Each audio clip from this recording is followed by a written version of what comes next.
What is up, everybody? Thank you for tuning in today to Guy Aitchison's Reinventing the Tattoo Network. If you're watching now, let us know that our streams are working by tagging a friend who loves tattoos or letting us know where you're beaming in from in the chat.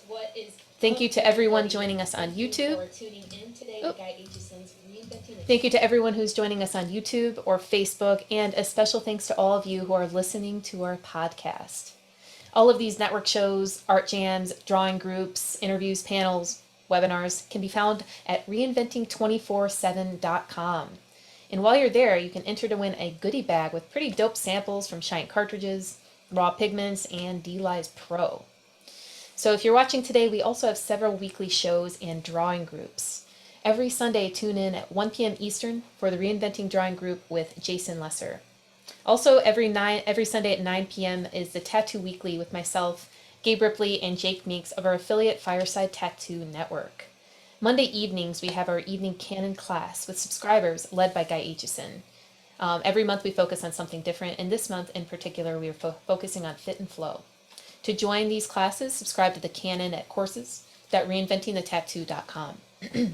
Every Tuesday morning at 10 a.m. we have Ricardo Sturdivant's drawing group, and Wednesdays at noon is the Tattoo Now show. Thursday mornings at 10 a.m. you can find Kier for an apprentice fundamental class, and right here, noon every Thursday is a tattoo collecting podcast with Fawn Baker and Jordan Rookus.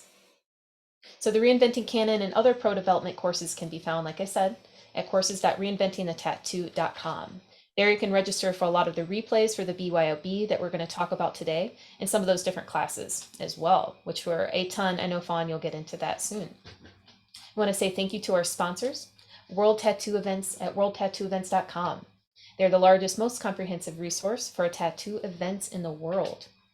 Thank you to Inkjet Stencils at inkjetstencils.com. You can print stencils from your mobile or computer, and of course, saving your time and your hands. Thank you to Raw Pigments at rawpigments.co. They're an ink company that is tapping into the source with acrylic-free pigments that have been impressing artists across the globe. D-Lies Pro, thank you to them, known internationally as Dermalize Pro.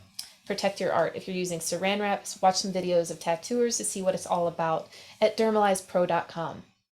Thank you to Tattoo Now, which is tattoo technology for tattooers by Gabe Ripley. And of course, the founder and inspiration behind Reinventing the Tattoo, Guy Aitchison. You can find his biomech encyclopedias, DVDs, machines, paintings, and more at guyaitchison.com. Of course, we have several affiliates. We'd like to thank Fireside Tattoo Network, Amy of the Apprenticeship Diaries, and eco-friendly-tattoo-supplies.com. We welcome positive reviews on our channels and would love for you to follow us. And if you'd like to host a reinventing event or something similar, or to sponsor the community, contact us at management@reinventingthetattoo.com. Now, I'm probably going to get out of here. First, I'll probably chat with you guys a little bit, but I'll be in the background reading off comments. I'll have my browser open if you'd like me to share any references or, Instagram accounts or anything like that. But I think now it is time to jump into Fawn and Jordan. We also have Todd on the line with us as well. Thanks, Lauren. Man, it's been a crazy week already. We kept saying weekend the whole time, but it was really Gabe like calling it the week start.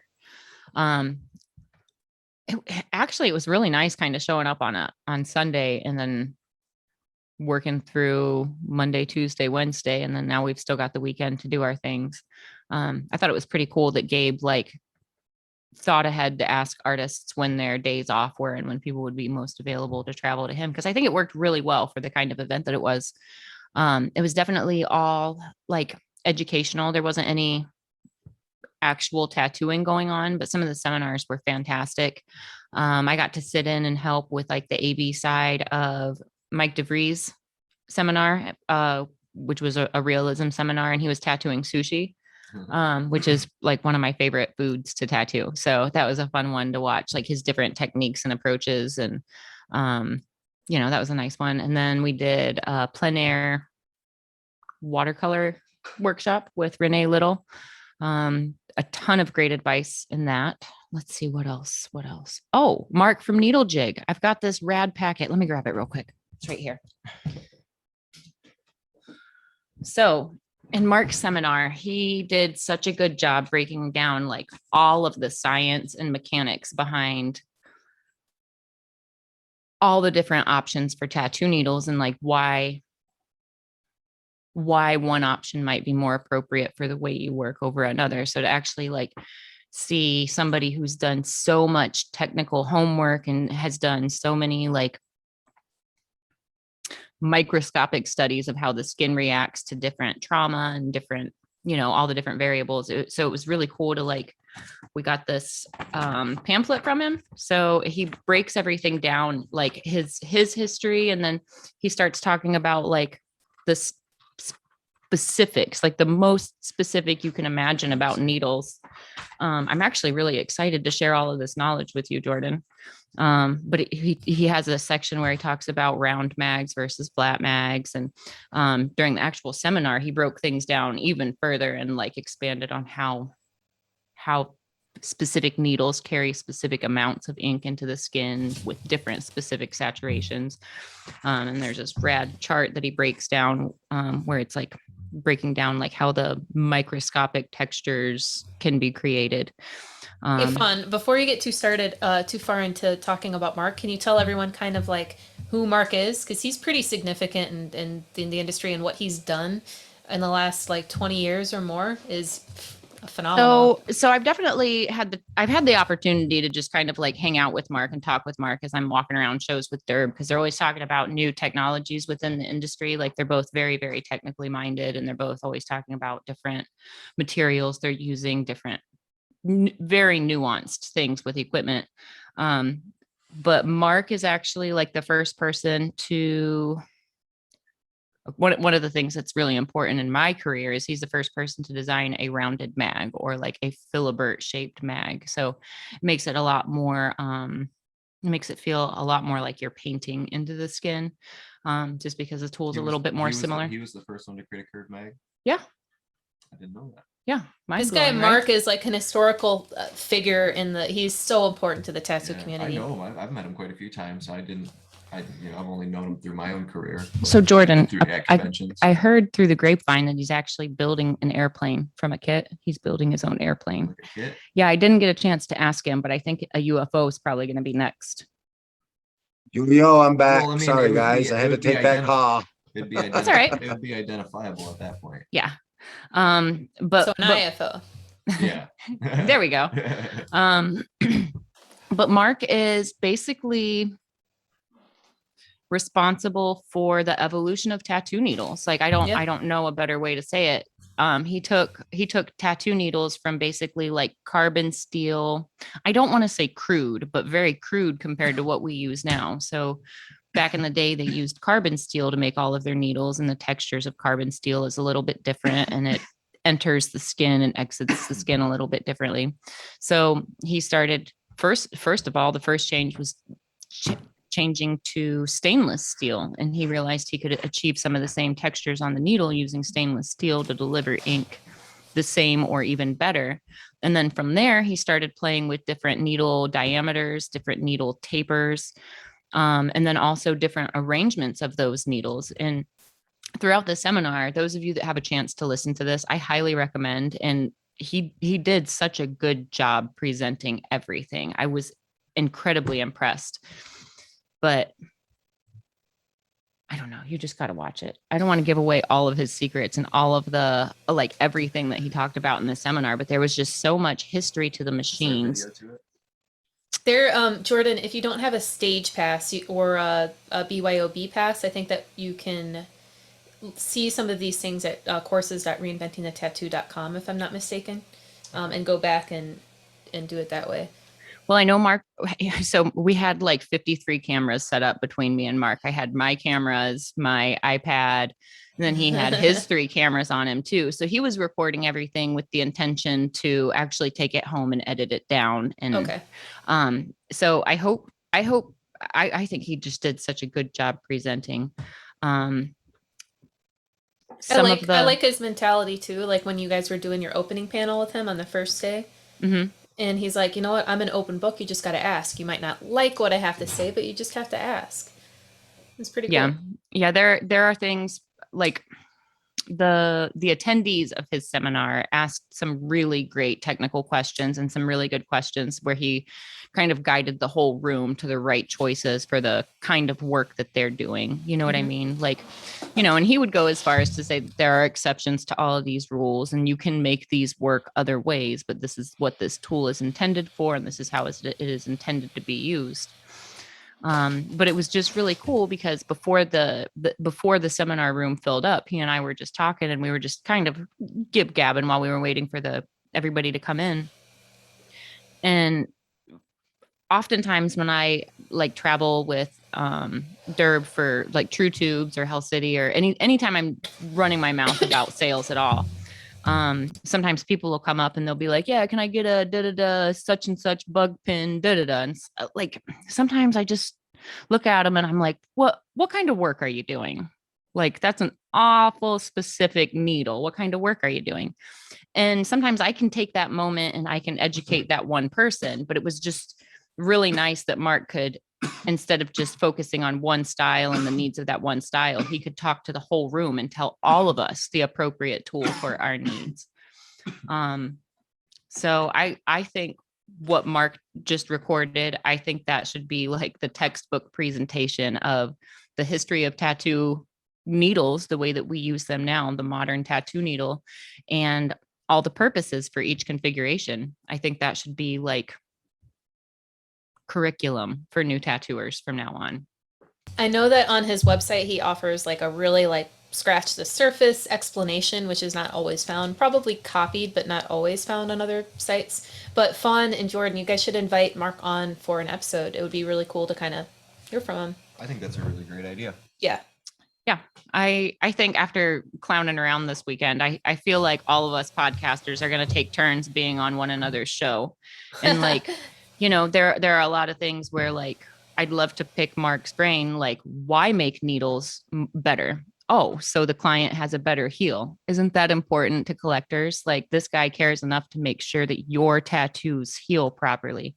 This guy cares enough that he's been studying like the way, like the angle that needles go into the skin and the amount of trauma they cause that at different angles. And, you know, like he's put a lot of brain power into making a tattoo heal better for the collector. So like if you're a collector that has good work and you're proud of showing it off, I don't care what brand of needles your artist is using, but we all need to thank Mark for giving us tattoos that heal nice. I think that if we had to identify modern day Thanks, tattoo Mike. heroes, he would be on that list because, you know, if you look in a little bit, I know I've spoken about Hannah Wolf before, and she's incredible. She could be a tattoo hero in mine as well. Just took that book to the shop. I had it sitting in my Oof. living room for months. I could have grabbed it for you, but I just took it to the studio. Well, she talks about the importance of needles versus the importance of pigments going into the skin, and roughly it's claimed that it's equally important. I would say it's 100% equally important. One So- of the things that I've been saying here lately is, and this is going to sound arrogant, so you can quote me or not quote me, but I can do a good tattoo easier with a cheap machine and good needles than I could ever even attempt to do a good tattoo with a great machine and garbage needles. So That's a good quote right there. that needle is just so important. You know, it's just like you can't make a good painting if you're using the wrong paintbrush. You know, you can't. If I mean, you can push paint around with any tool, but like to push it around with control, you need the appropriate brush. And the same thing with needles. Like every needle has a purpose, but using the right needle for the right purpose. And then another thing that Mark told us, which I thought was great because it's a lot of the same way that I think. One of the girls in the seminar asked him what needles he used. And he was vague. He gave his answer vaguely, but he did end up giving us the very specific needles he uses. But he's like, I have a small liner, a medium liner, and a large liner. I have a small mag, a medium mag, and a large mag. He's like, I have 8 or 9 boxes of needles in my drawer. And that is all I need for any style of work that I do. But I also know what liners I like. I also know what shaders I like. I also know what, you know what I mean? He broke it down so that like he only needed 3 of each. And it was neat because I tend to do the same thought. Can I ask you for, I mean, I understand these types of things, but like for a lot of the viewers that have no an idea what you're talking about, can you just kind of quickly say what types of needles there are and what uses, or the Okay, variation? so we'll talk about liner needles, and liner needles in a nutshell are like a round configuration of needles that is going to come to a much finer, more dialed in point. And that's how we get our crisp, clean, controlled lines. That's how we build boundaries that will then keep ink from kind of like weeping with the healing process. And then there are magnums. And what a magnum is, I like to consider magnums like my flat paint brushes. So instead of having like a group of needles like this, you have a group of needles that's not flat, but it's like two layers that are like, I don't know if you can tell what I'm doing with my fingers, but like they're like offset from one another. So you get like double the coverage, but half the trauma. So you can just tuck that ink into the skin without, necessarily saturating it or causing all the trauma that a liner would cause. And then there are also curved mags, which are going to work the same way, but instead of the needles being like flat and rectangular in configuration, they're going to have a slight oval to them. So they're just going to feel a little bit more like a paintbrush. And then there are round shaders. That's kind of a preference for people. Some people swear by round shaders, and some people are much more comfortable with mags. I can use either, but my technique is a little bit like if I'm using a round shader, I'm probably tattooing as if I'm sketching with a pencil. You know what I mean? Like that's the way I like to kind of tuck it in, where if I'm working with a mag, I can cover really big areas very efficiently. So each and every needle has a purpose. And depending on your style of work, you only need 3 sizes of each needle because, as a painter, we have like our favorite paintbrush sizes that we usually go to. And so long story short, you don't need to have 47 needle configurations. Just keep your favorite needle configurations and hone in on the ones that are the best for what you're Right. doing. I really like the idea of small, medium, and large like that, and just keeping it simple. Don't overwhelm yourself too Mhm. much. At most, you can do 3 mags, three Mhm. liners, 3 shaders if you want. Yep. Depending on how detailed you want to get with things. Yep. What do you guys use? I pretty much go along that same line, but I do also keep a good stock of pretty much everything, because sometimes I want a little something else, because maybe I don't always use 14 round liners, but then sometimes I do use 14 round liners. I don't know. Definitely, at least that small, medium, large. For me, That's just I'll been do, so my smallest liner is I do keep 3 bug pins in my box just for the occasional super tight details, eyelashes, things like that. It's really nice to have a tight, crispy, and sometimes it's nice to have just the tightest dot that you can get. right. So I use my 3 bug pin for that, and then I use God, I love a those 7 bug liner pins. and 10 or 11, depending on whether I grab our turbo or our traditional Yeah. liner style. So I've got 3 bug pin, which is kind of like a single needle in appearance, 7, 10 or 11. And then if I need a line bigger than that, the way that I work is I start to build that line with a 5 mag. So then my 5 mag is my small mag, and then I've got my 9 mag, and then I've got a 15 mag. That's it. I keep 23 mags in my drawer just in case I'm doing like real soft sweeping colors that I would just like to saturate quickly, but have like soft edges on. But 95% of the time, I'm not even going to touch that 23 mag. That's Yeah. few and far between. Unless it's big old blackout or something like that. And to be fair, I think- most sessions, like depending on unless I'm on like a very final session, usually it's like, all right, I'm going to run with a 7 liner today, my 9 mag and my 15, and I don't even need anything else. Like I also even dare to say like I can do 90% of my work until my final details with a 9 or a 15. I don't really need to go any bigger or smaller than those 2 Yeah. needles.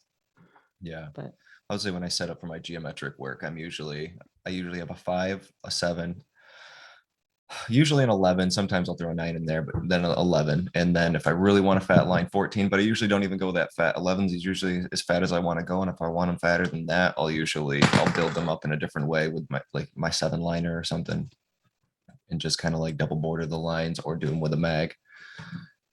But really those are the 3 liners I use. It's basically our true tubes. Whatever taper our true tubes are is what I do. I like to use the membranes. I'll tell you. Hold on. Yeah. Because I've heard Learning Derb it. and Mark talk I'm gonna this. I learn just today. don't want to tell you wrong. So let me get to the right chart here. That's not the one. So ours are this middle configuration. They're all going to be the 12, that's basically the number 12 mediums. I And then love the the bug way our pins needles work. obviously are going to be the I'm 8. so used to them that like now I've just like honed in my work with our needles and with everything, my Cheyenne and all that to such a degree. I love it.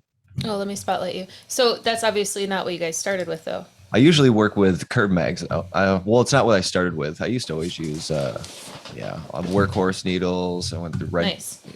Cheyenne needles, red dot needles. I worked with Okay. all of those for a good amount of time. And when I was workhorse, it was all traditional for the longest time until I finally switched over.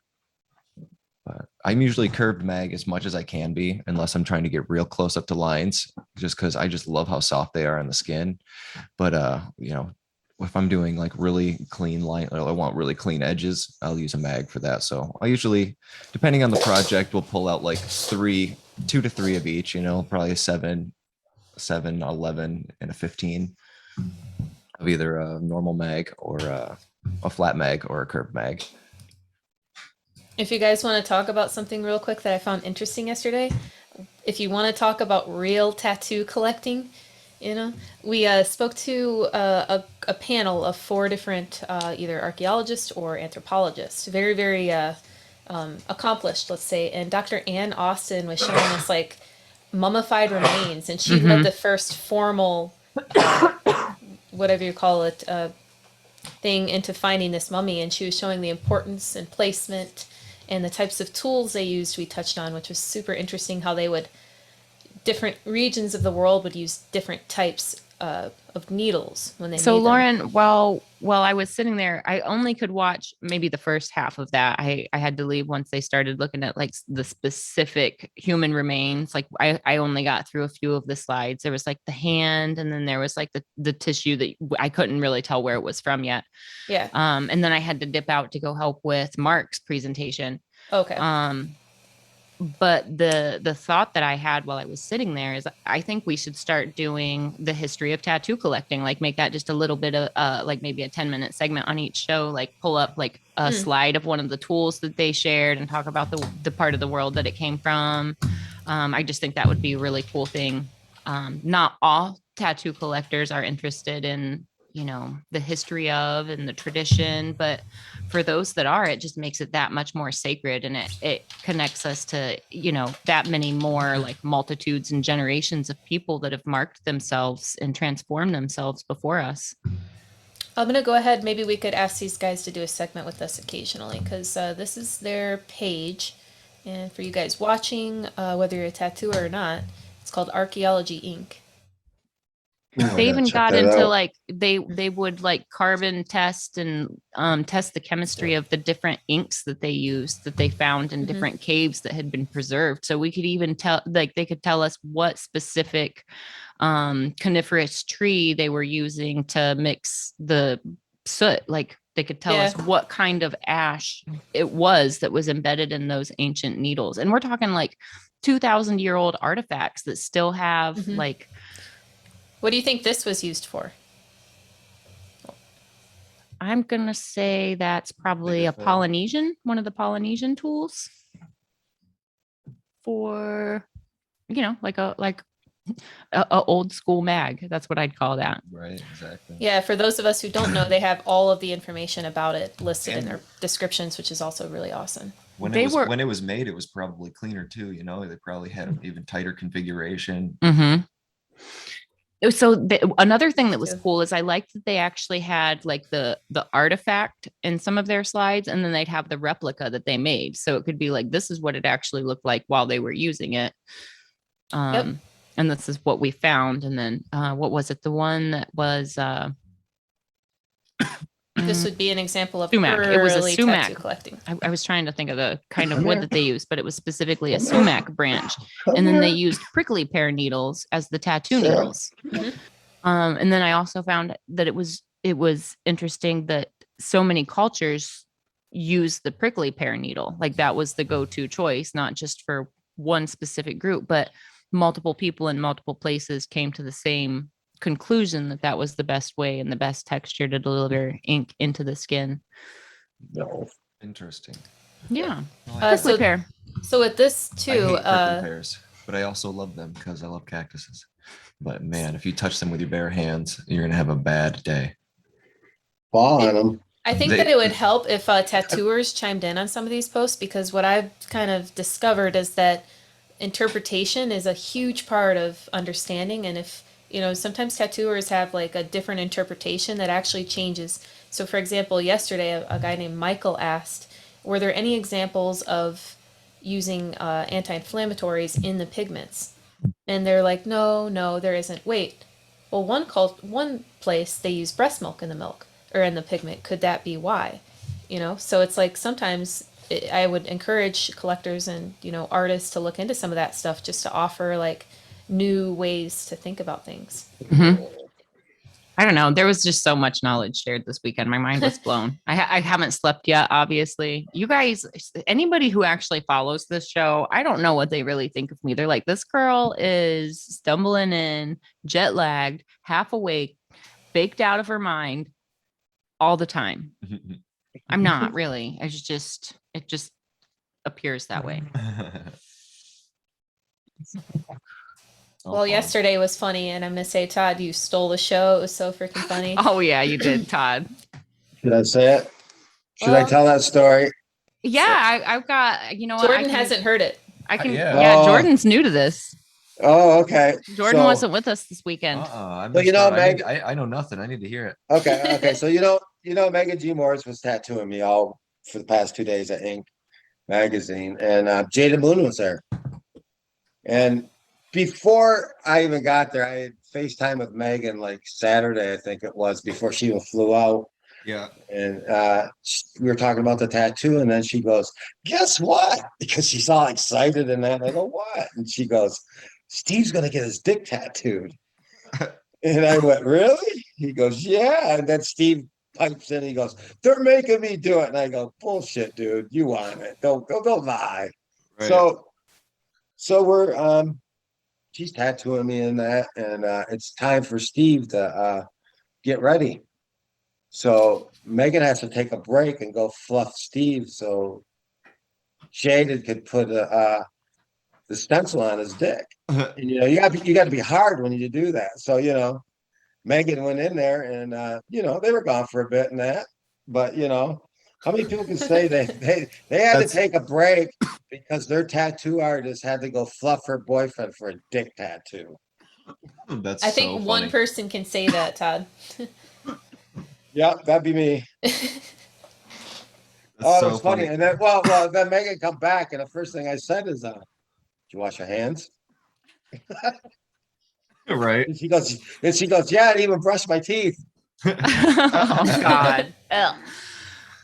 So That's so funny. Oh my God. we were reflecting upon said conversation at dinner after the close of the show last night, and it got even more colorful. Todd, you would have been proud of us. You would have been proud. I can't get that colorful on here, but it definitely got colorful. Oh, I bet it did. Doesn't take long for that one to go. At one far point, I places. was like, is that's got to be stencil stuff on my leg? That's stencil stuff on my leg. That is definitely stencil stuff, and everybody just lost it. It better be stencil stuff. That's so funny. Yeah. Yeah, but one thing though, well, Jaden had another appointment before Steve, and he couldn't get it, erect like he was supposed to, right? Well, come to find out that idiot fake fucking did it all the way to the end. And it's like, duh. No wonder you couldn't get it back up. Too much. Now you need to recoup. Too Right. much. You should 2 have just. hours he was in there, man. 2 freaking hours. Finally, Jaden just said, "That ain't happening.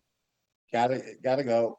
I know one guy that had the same problem, but he had a PA, so he just like stretched it from his PA and that. solves the conundrum. You got to But- be ready with some Cialis or something on a day like that. No. Jada said that's not a good thing. Too much blood flow. Hmm. Yeah. It won't subside. So, yeah, there's a drawback to it, she said. She's Wow. tried it. Well, Whoa. I don't know. you know what the crazy thing though, speaking of this, is that like I've seen so many more like super blatant stuff like that happening, whether it's on like social media or people just talking about it more and more and more. It's like for that awe factor that a lot of people seems like kind of trending right now. I don't know if you guys agree. So What? I've been having this conversation a lot lately. Do you remember the days of BME zine? Do you remember that? BME zine. Yeah. It was No. like body modification, e-zine, Mm-mm. BME zine. There was some of the craziest like scarification, modification, mutilation. Like in addition to tattoos, my mind was blown at what people could do to their bodies. And this was like the early 2000s. I don't even think I was tattooing yet. So we're going back like 20 years. But this was like in the day of the tattoo magazine. So this was one of the first, like, I think the reason they became an e-zine is so that they weren't just constantly hidden with the porno. Where being online, they can share anything with anybody and you just click the I'm over 18 box. But some of the stuff that people would do to themselves on that page, I don't even know where the idea came from. I wish you knew what I was talking about, Lauren. I get grossed out having flashbacks. Yeah, I missed it. Oh, you're muted, girl. Lauren, you gone. I said There I we didn't go. even start pedaling around in the industry until 2007. So since then, I saw some things, but like I'm sure I just sheltered myself away from things like that. Like in 2000, I was 12 years old. So I mean, but yeah, like maybe looking back, now that you say it, I mean, I could recollect in my memory maybe seeing something like what the fuck, like I looking remember through seeing weird ass magazines. magazines, yeah, when I Yeah. was young. But Yeah. If I'm you just think like- about how many magazines we've come across or looked at in shops, like in the last 15 years or 10 Mhm. years, it's like right. maybe. But yeah, I mean, we did over the weekend speak with Emilio. Tony Rommel actually interviewed. He was on the panel, and that guy's he's got a lot of extreme body modifications and worth checking out. Do you know Very who she's cool. talking about, Jordan? I didn't catch this one. Emilio? Yeah. No. Emilio Body Mod, he is a rad dude for sure. Wow. And he Oh, was hip us, because I missed this one altogether. Yeah, he split tongues. now that I'm reflecting on what you guys all did at the BYOB or what we all did, it was pretty incredible. I was thinking like, wow, in one day we spoke, with all the people that were on the panel yesterday, plus, Tony Rommel had a slew of artists and convention promoters. You know what? Let's just reflect upon the fact that at any given time over the past several days, there were 3 live events going on at any given time and with very few hiccups. Yeah. I Technology. felt like I was going to be in so far over my head, but having Gabe right there next to me to just quickly like show me things that are much harder to explain if you're not in person. And then I'd be like, okay, show me again. And I'm asking you to show me. So I remember. But he'd take the time and just show me it a couple of times and he'd like repeat the numbers for me a couple of times. And like, I think I learned more in the past 4 days than I've learned the entire year beforehand. So Amazing. yeah, I feel incredibly confident in all of my equipment and what I'm able to do with it. And now I can start like delving into even more capabilities of my equipment. But anyways, back to like how amazing this weekend was. We had Jake, we had you, we had Sandy, we had me running around like crazy. We had Jake Meeks with his whole setup. We had Mark with his whole setup. And then we had Gabe's main stage setup. And then we had to That was cool. relocate my setup and Gabe's setup over to record the band and Guy's drawing presentation. So there was a lot of like on the fly tear down setup, and it all went so seamlessly among us. Like by the time we would be a few minutes before the event was going live, we're set up, we're waiting for the connections, we're set up, you know what I mean? Like the technology worked for all of us. The technology demons only messed with a few things this week. It was really nice. Did you get to see any of the Monday stuff on? The Monday stuff? Yeah. I don't know. So don't on the think so. back end, I can even show you guys really quick while you're talking or something. Because on the back end, we kind of facilitated it with like an event schedule that kind of really went all over the place. So I could see what was going on ahead of time. Because I didn't get to go, which sucked. Are you But going in to come to case- Columbus in February? Probably. Good. What's going on then? Another reinventing event. I think Gabe's taken over Red Tree for Oh, a few yeah, I've heard days. about that. Yep. Do you want to come down, Okay. Todd? Hang out? Yeah, Do let's some be down for that. podcasting in person? Yeah, I might come and do that. That sounds like fun. So each day we kind of in the main back end we could find out like a Zoom link or a Vimeo link or who's hosting, where it's going to be, at what time, and then a list as well of what we all have to do for that particular event, graphics, newsletter, like anything like that. So if anybody's watching, this stuff can work with your calendar, your email, all sorts of stuff. So I could tell what was going on without even being there, which is super helpful. So this type of organization system is really good in a tattoo shop. It's really good in any type of business. Okay. So I could find out that Sandy was going to do bars and that I was going to do this all night. Yeah, I recommend cool. checking it out for anybody. It's just all What's sorts of that stuff. called? Monday.com. Monday.com. Yeah, Yep. I was unhip to that. That's fantastic. Okay. Yep, To have it check like it out. it's almost like breaking things down, like instead of a big spreadsheet, it's like branches of a tree. Mhm. Each thing gives you more data as you need it without overwhelming you with too much visually. Okay. Meanwhile, that perfect tree is in a forest. Yes. Densely populated forest, which is Monday.com. Excuse me. But yeah, Oh, sorry man. to take off on that. Oh, that's cool. No, I mean, Man, I've been having Emily be my assistant now. doesn't it make life Oh easier? my God. And she's so down for it and she's doing it so good Mhm. and like being so thorough with things and like just scheduling consultations, like talking to people on the daily when they come through, as opposed to like me spending one whole day, doing it and trying to get it all done. It's like people are able to have a consistent keep up. So I think in the or, tattoo back and world, forth. So I recommend getting an assistant.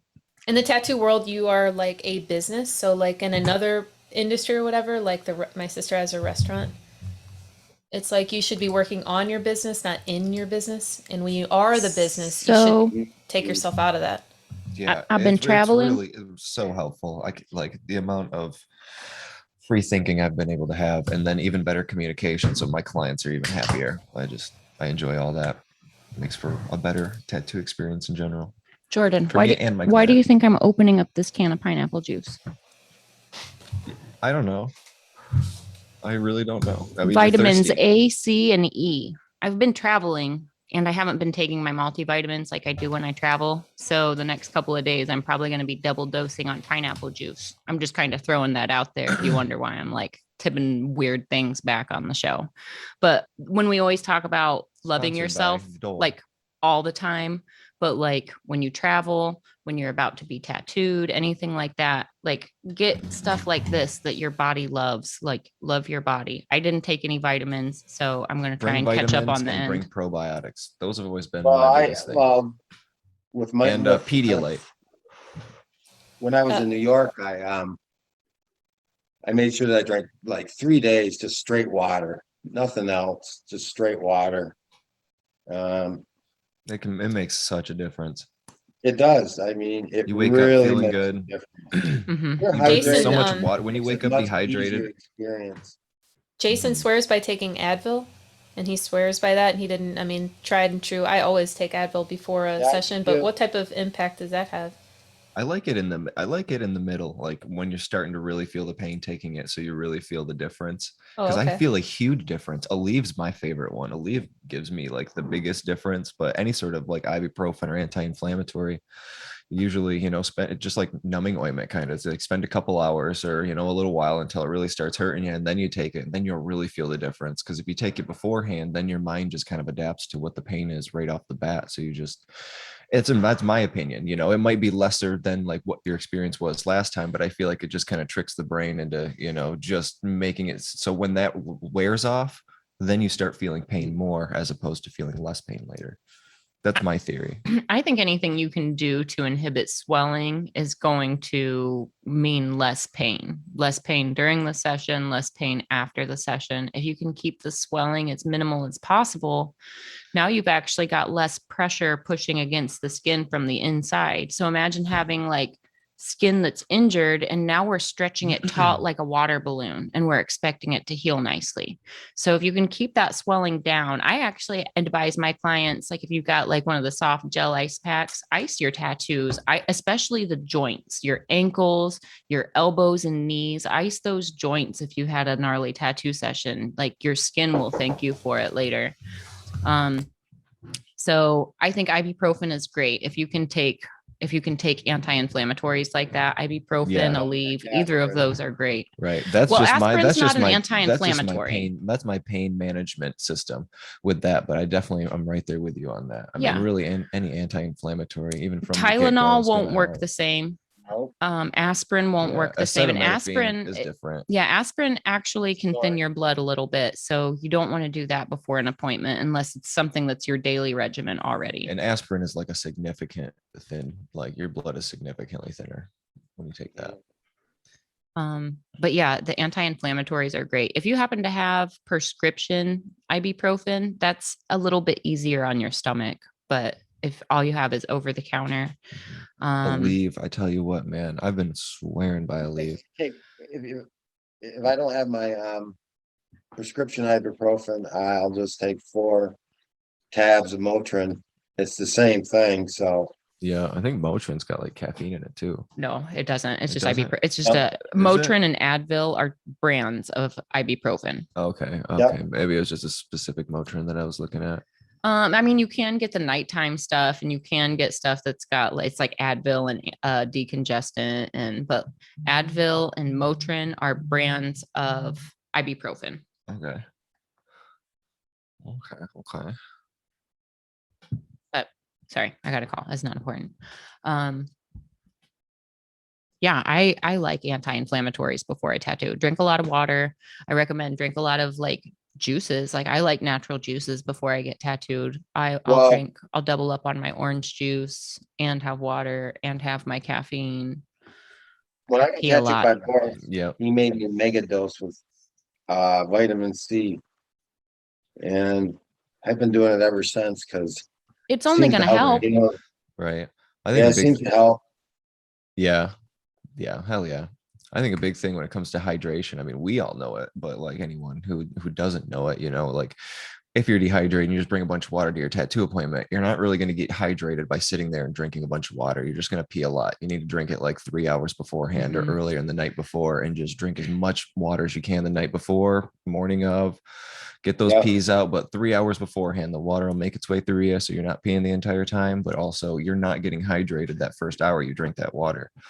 I feel like one of the things about like eating right and taking vitamins or like, taking care of yourself before a tattoo, one of the reasons we recommend that is because we want your body to be healthy on the cellular level. If your cells are healthy, then they're going to be ready to they're going to be ready to spring into action to repair the cells that are becoming damaged. And then on top of the cells that are becoming damaged, now you're going to have this immune response. So if your body is healthy and all of your cells have the vitamins that they need and they're hydrated enough to work properly, then all of your white blood cells can rush to where they need, and they can fight infection and keep your body healthy and create a barrier to keep anything from affecting the rest of your body.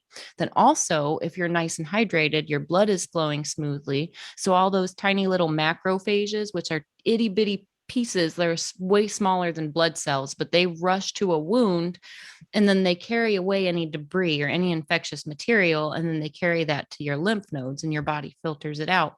So if you're hydrated, all of these little things just work better. And if you have enough iron in your body, you've got enough red blood cells to keep from being exhausted and just like feeling run over by a truck 2 hours into your session. You're going to have more stamina.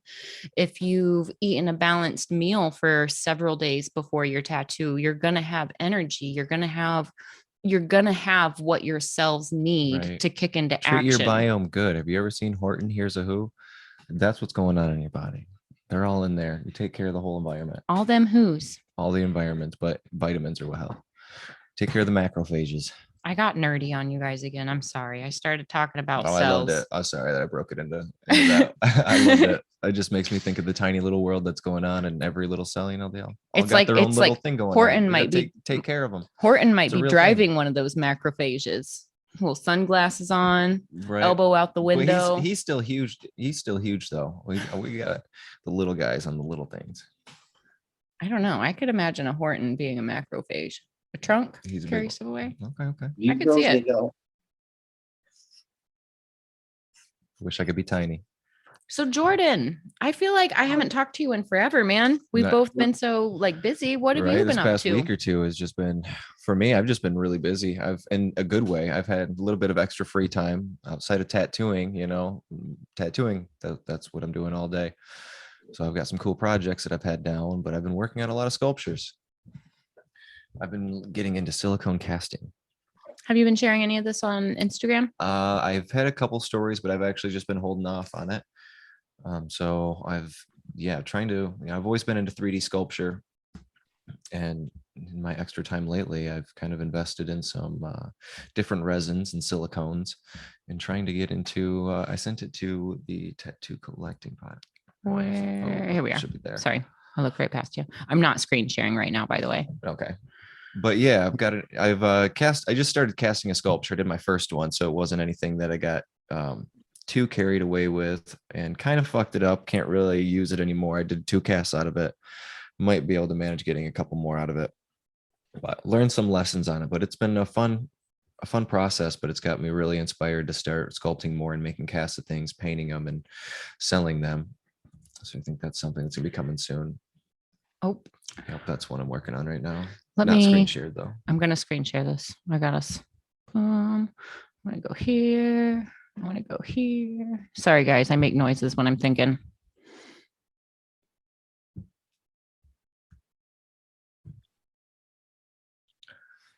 Yep. So this is I didn't cast this one yet. I'm going to cast it. I need to buy a gallon of silicone. Oh, this to- isn't the one you did? Nope, I did a smaller one. Oh, well, this is a thing that Jordan's been working on that I think is Right. pretty cool. This is the next one I'm going to Cool. cast. So I'm trying to finish this and then I'm going to make casts of that. She's still got some work to be done.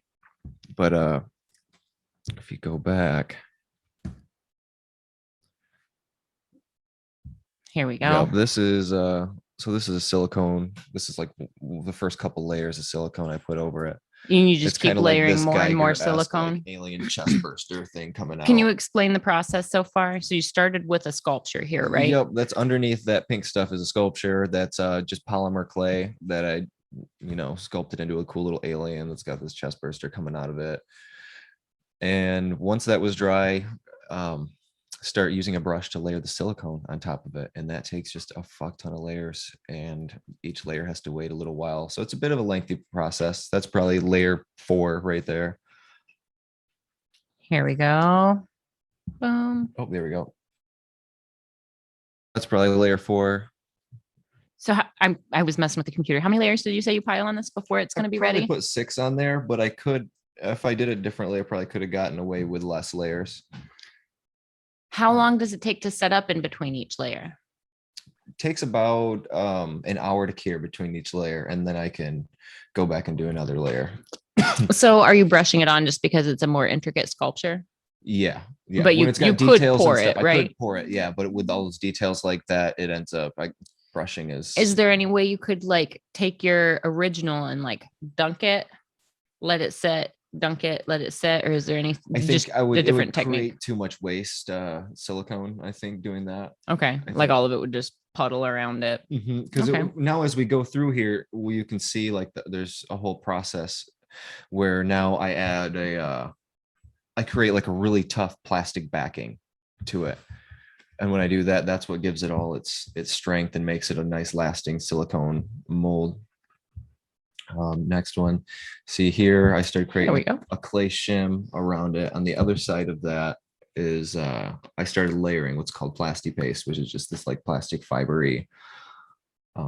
So that resin. makes it rigid, right? Yep, so it can last forever and I can just pull it right apart. Okay. I made a few mistakes there though. When I did the silicone, Is this the I first should've- time you've done this? Yeah, Okay. I've never done this So before. you're learning as Yeah. you're explaining to us what you're Yeah, learning. exactly. Okay. Exactly. It's all a new thing, but I've just been kind of like obsessed with it lately. I just can't wait to get into it more.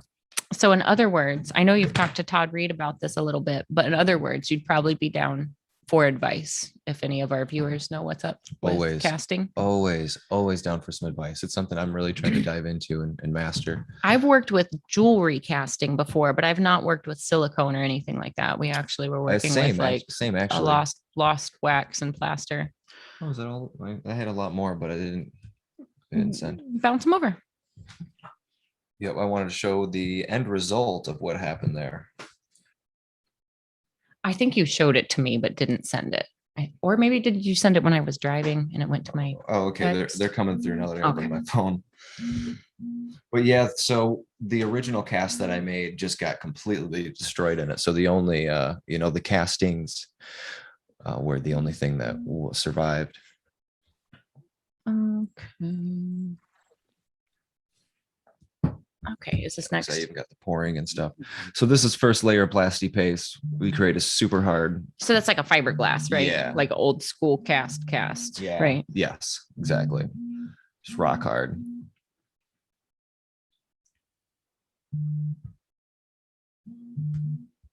They all coming through. It's all right. We got a lot of them. I just want to show some of the progress on it. Oh, right there. So this is where we start splitting it apart. That's Oh. after the plasti paste dried, and I Hold pulled on, that let from me the let original me mold. start it again. I was slacking. Oh, yep, that's where we pull it apart. Original mold coming out of there. So now we got two molds. We got the plasti paste mold and the silicone mold.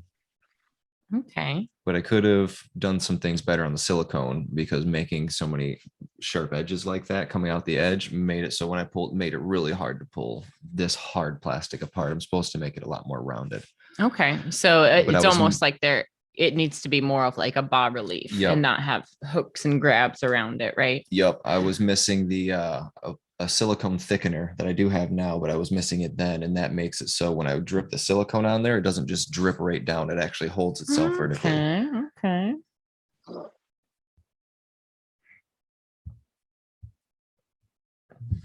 I think there's Let's see one of where- me pouring it. What you do?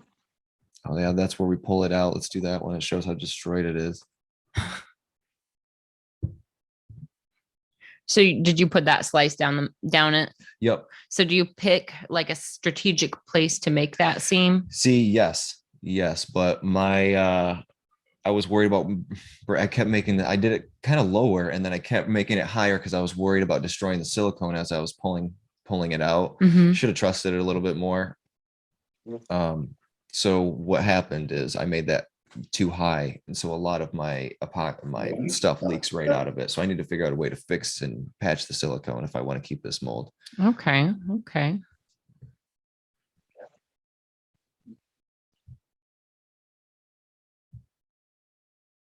Yeah, that's actually pulling out the first cast. Okay. Oh, so you've actually poured plastic in it now. Yeah, and- but there's another video where after this one, I did a second one with a different material.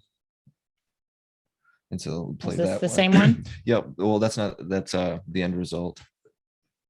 Oh, that's so cool. Thank you. Yeah. Now, are you going to paint the casts or do anything with the casts? Make them Yeah. like gatekeepers? Grind down the bottom and stuff. I'm actually some of it didn't come out right, so I'm going to use some like epoxy sculpt and just fix it up a little bit. Here's a pouring. Is this the second time you're using this Yep. mold? Oh, I'm so excited for you. What a nerdy thing to spend your time doing, Jordan. Thank you. Thank you. So honestly, it's encompassed all of my free time outside of tattooing lately. Just trying to get these sculptures done so I can do this. And then I did all that. And now I kind of want to step into it a bit more. I'm slowly trying to.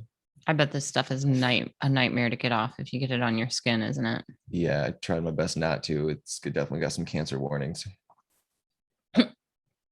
Nice, Jordan. All right, what do we got cooking down here? Oh, then just the last two little babies. Oh, One of them broke. Oop. you gonna epoxy that right together though, right? Yeah, this one was much stronger. That one cured in 10 minutes. This one cured in a half an hour. So the white one took a half an hour. The other one took 10 Really? minutes. Yep. Usually the ones that have a longer cure time are stronger. I wonder if there were just too many air bubbles in and around that specific piece. I Mhm. can show you a way to like reinforce it. Yeah, there were definitely some mistakes made for sure. And this one, I didn't even know if it was going to work. I poured so much stuff into it and it just poured right out of it. The first one, I didn't pour out. The second one poured everywhere. Let's see what else we got. I don't know what else. Todd, I sent all the pictures you the sent top me row. over. I'm gonna pull those up.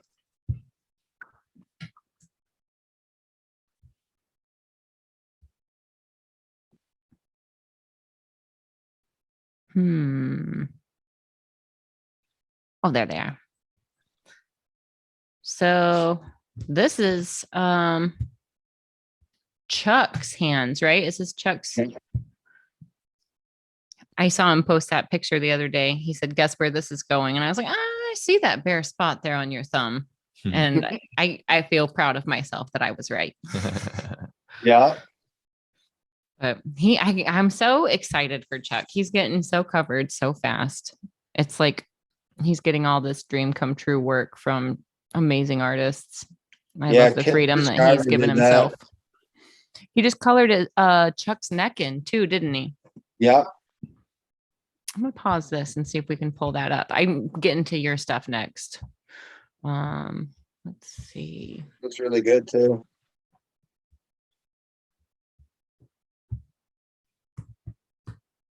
I need to get with Chuck and have him on the show again soon. He's really gotten a lot of work since the last time we talked to him. Yes. Okay. I'm just gonna make this big. Thumb looks really good though. There's a couple spots you can tell that have to have another pass, but I mean, that's the hand. yeah, I Here we mean, go. you know what it is. Oh, there it is, right there on the Yep. left of it, this is his hand again. right after it was done. Look at how that's really beautiful nice. that is. That's really nice. Yeah. Skull looks so much better in person though. It really does. Well, it's great here. And then here's his neck. Before it colored. Mhm. Ugh, wow. Oh, I can't wait. He's for my going neck. ham. Can't I'm wait for so my neck, excited for but, his oh, collection. great. And then here it is now.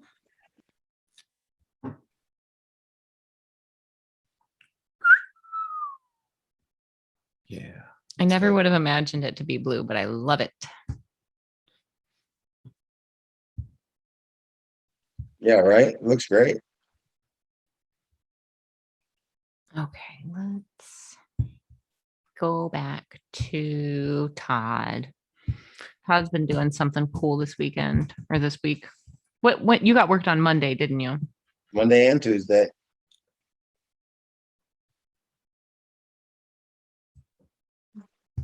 That was so much fun. There's Todd and Megan. Are you guys just getting ready on the second day here? Yeah.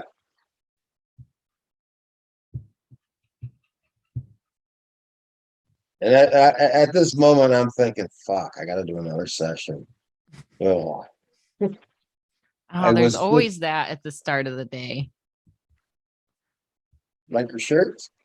I love your shirts. At first, I didn't even, I thought they were the Coca-Cola polar bears. And then later on, I was going That through is the photos amazing. again and I literally that so chuckled much. out loud. Oh, we're not sharing. So for anybody who might not have been listening earlier today, you were in New York, right? Yeah, we were at Ink Mag. New York.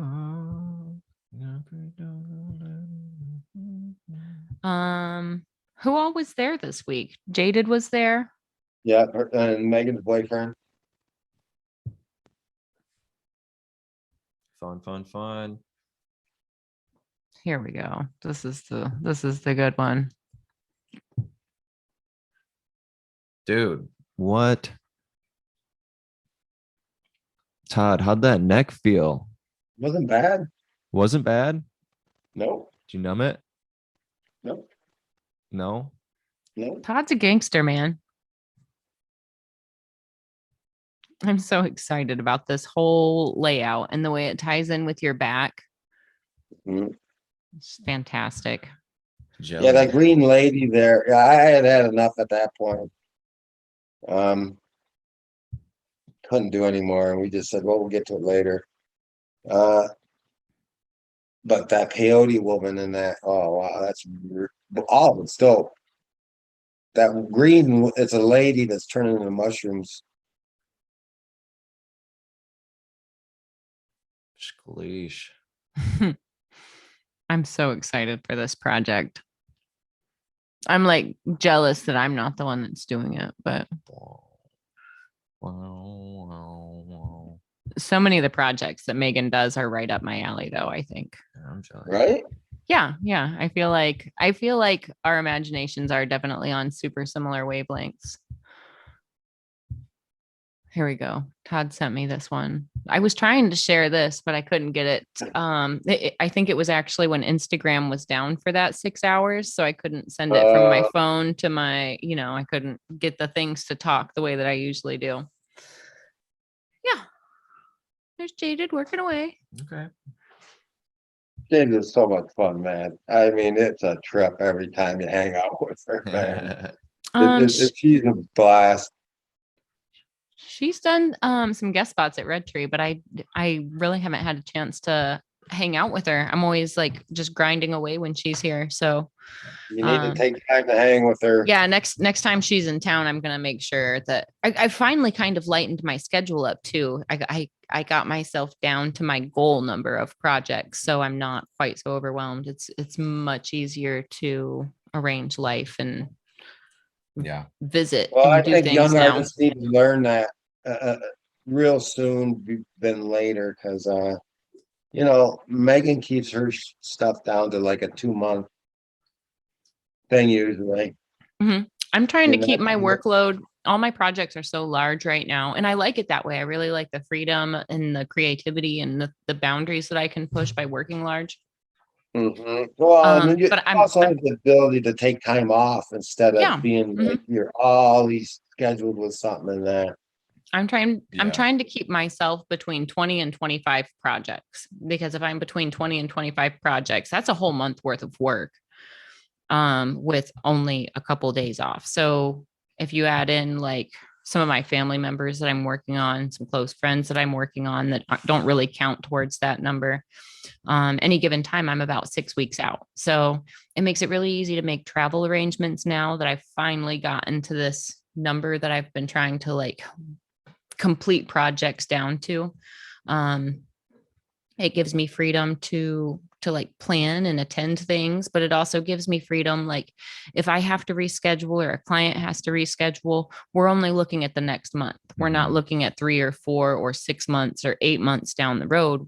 We'll see each other next month. So, at any given time, unless a client need for whatever reason, we have our appointment schedules further apart.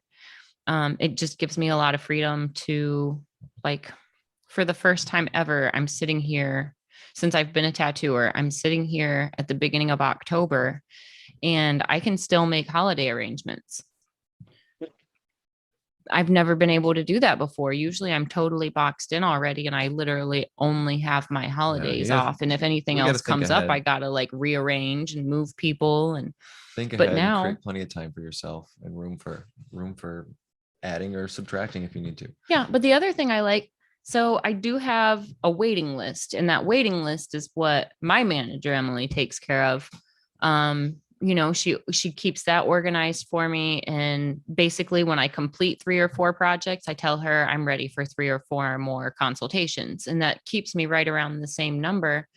But I'm accountable to only the people that I'm able to work on, and it keeps my like brain power like so much less exhausted because I'm accountable to fewer people. And there's not that lingering pressure like, oh, if I get sick, I'm going to have to reschedule this, and that's going to change this many people's schedules. And then they've got to get this many sitters for their kids. And then they've got to make this many different work arrangements and travel arrangements and cancel flights and lose money and like all these pressures that weigh on me. Like, we don't have the option to get sick because people are planning their lives for months around these appointments.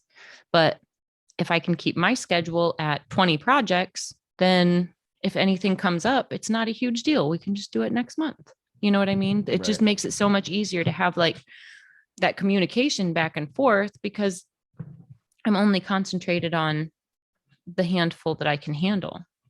It's nice. It's nice to finally get down to this level. Thank you, Russ, for the Yeah, advice. I'm Russ good. Abbott told me that he tries to keep, and this was a few years ago, his responsibilities change and he's really busy with a lot of things. So this could be totally different now. But he said he liked to keep his books between 20 and 25. And he explained that that's a month's worth of work. If you're working full time and you're working 5 days a week, that's a month's worth of work, So Yeah. why commit to more than I can handle in a month? Yeah. Especially when they are large projects. And I do want to see each client every month. And I do want to get these projects finished quickly. That's the other flip side, is with a smaller bucket of clients that I'm working on and a smaller number of projects, we get those projects completed so much more quickly. We stay excited about them, and you don't lose momentum. You don't lose, I don't know, the routine of getting tattooed, Mhm. Isn't it Well- nicer for you when you can see your clients super regularly? Yeah. Most of my I've been doing my best to try to get my return clients like 3 months out, hey, you got my chair every day, every day for every month, on a Tuesday or, Mhm. Wednesday, you can Nice. come in. And most of my clients are trying to get on that as much as possible. And now Emily's doing it. She's kind of, better about referencing, doing things like that right off the bat. So we've been organizing things like that, but also I take on one new project a week. Sometimes it's not even one new project a week. So usually it's recurring people, but I try to keep it easy on myself so I'm not having to spend every single every day before my appointment drawing all day. I can make sure that I have time for it. As not a tattooer, do you feel like it makes a difference if your artist has fewer clients for you? It makes it easier to get in, that's for sure. Because if they've got a long schedule, it's really hard to get into them once you've started something with them. So yeah. Let me ask you this. Would you rather have your consultation as soon as you're ready to book with your artist and then wait several months for your first appointment? Or would you rather wait several months for your consultation and then start your project immediately? Like that day of the consultation. Well, like within reason of our schedule, like within the next few weeks or whatever. That's a Well, difficult one.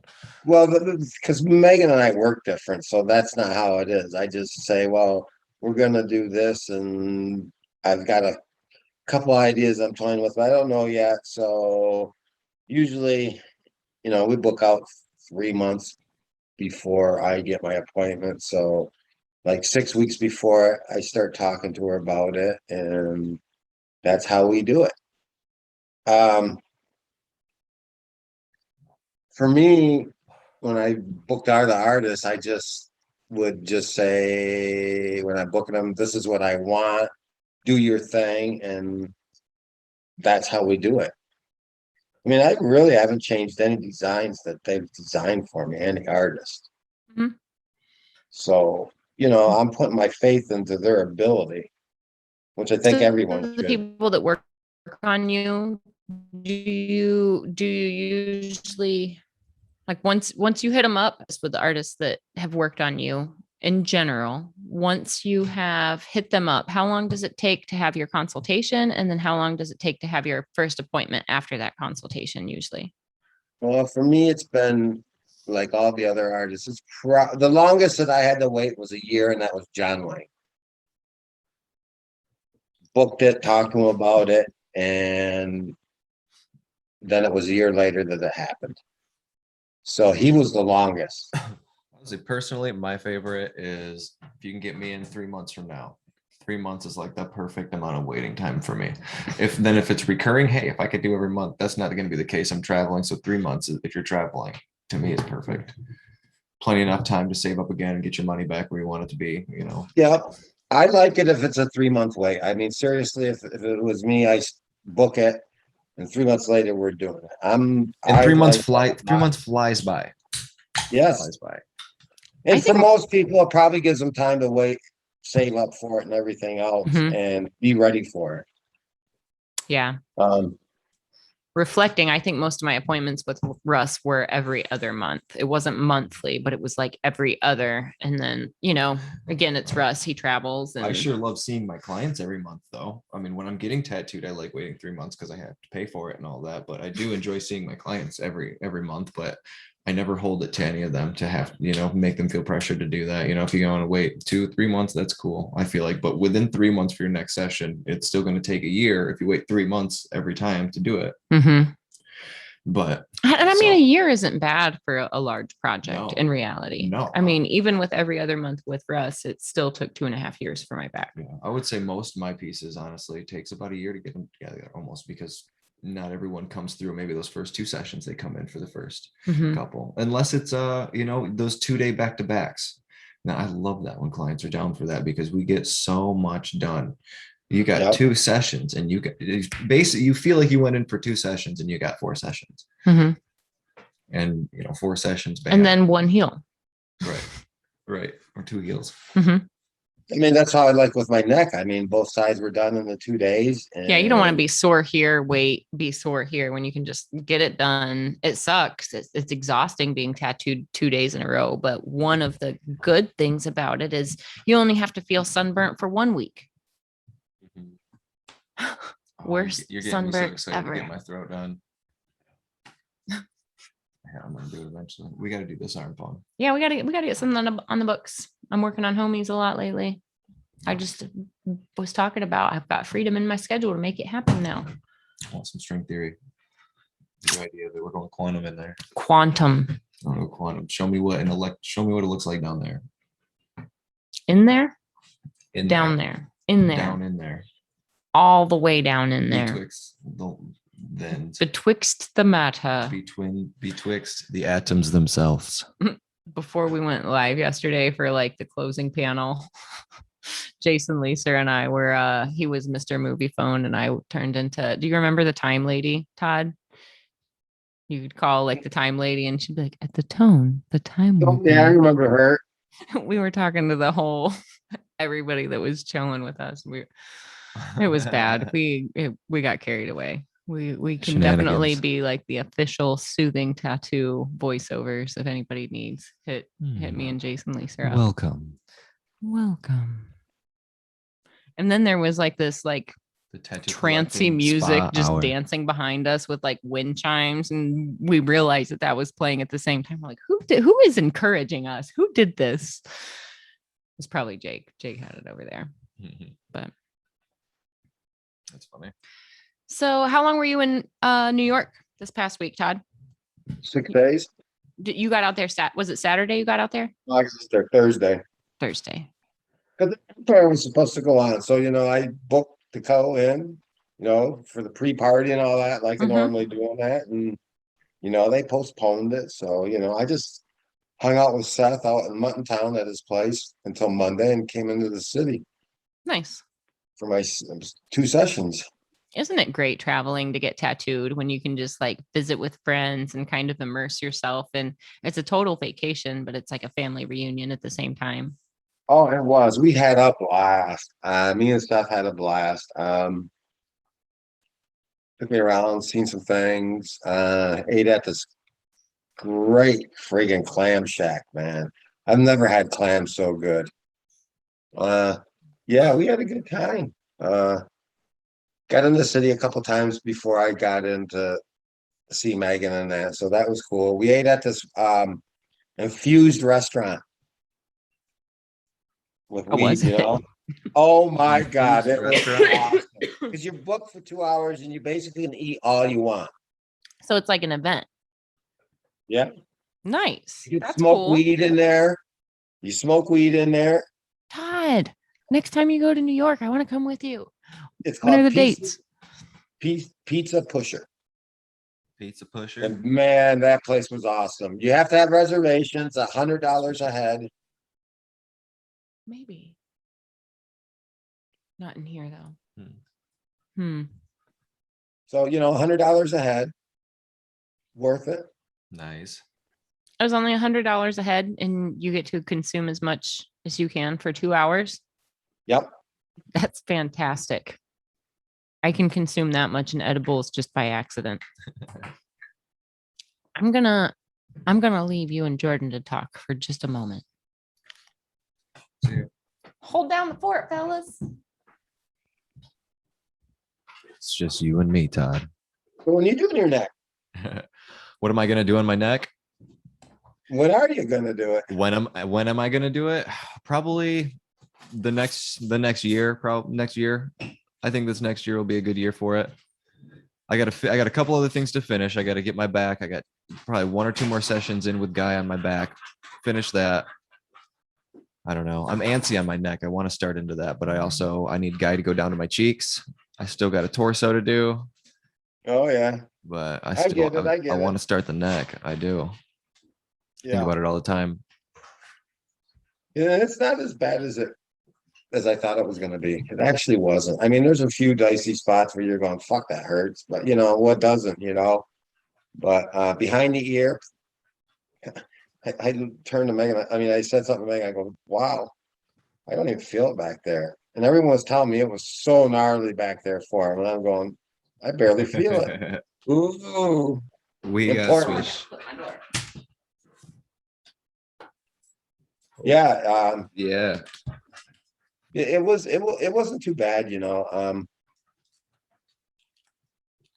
It's That's good It's to hear. just laying That's on good your to hear back because that whole I'll be fucking popping. time. I'll be popping pimples on my neck, and that shit hurts so bad. I'm like, fuck, it's gonna hurt to get tattooed there.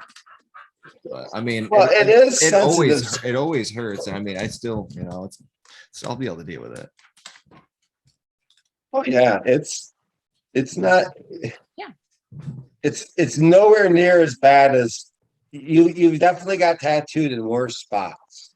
Definitely. Yeah. Yeah. Yeah. I'm sure my center of the spine day, like it was like 10 hours in Yeah. the center of the spine. Like that was probably the equivalent, if not worse, to what the throat might be. Well, I mean, No, it's it's only worse so than big, that. so it can only take so Your long. spine's way worse than your I guess throat. it's true. Way worse than your throat. That's true. what I thought about my armpits. Like, even if it is the worst ever, it's only so bad. And I've already had my ribs and back and chest tattooed, so I know how to prepare for the ribs, as sucky as they are, that upper rib underneath the armpit. So I knew what I was in for. I knew I was going to be exhausted, and I was. But the armpits weren't that scary because like there was only like this much space, so it can only possibly Yeah. suck so bad for so long. It's And I true. mean, and the way Guy works, he layers, so I knew the skin wasn't going to be super beat up, and I wasn't going to have like hamburgery heel. Right, quick pass that day and go back at it again. Yep. So even the spots that you're scared of and seem like they're going to be the worst ever, the worst spots on the body are not that big, and you can get through it. Yeah. Yes.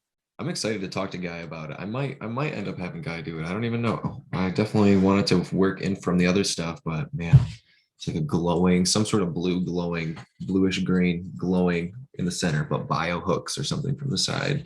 So That sounds dope. everything's really dark, but then it's got a glowing center to it. So there's just like Yeah, some that sort of sounds energy. dope. Need an energy source. It's got to be blue or green. Bluish green. But when you getting tattooed again, Don, fun?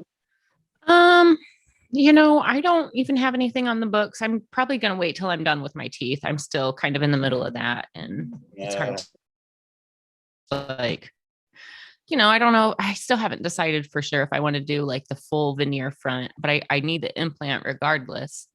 And then like some nicks and chips fixed from bike wreck. But I think after that project's done, I probably am going to hit Mike Cole up about my belly. That was what we were going to get into before COVID shut everything down.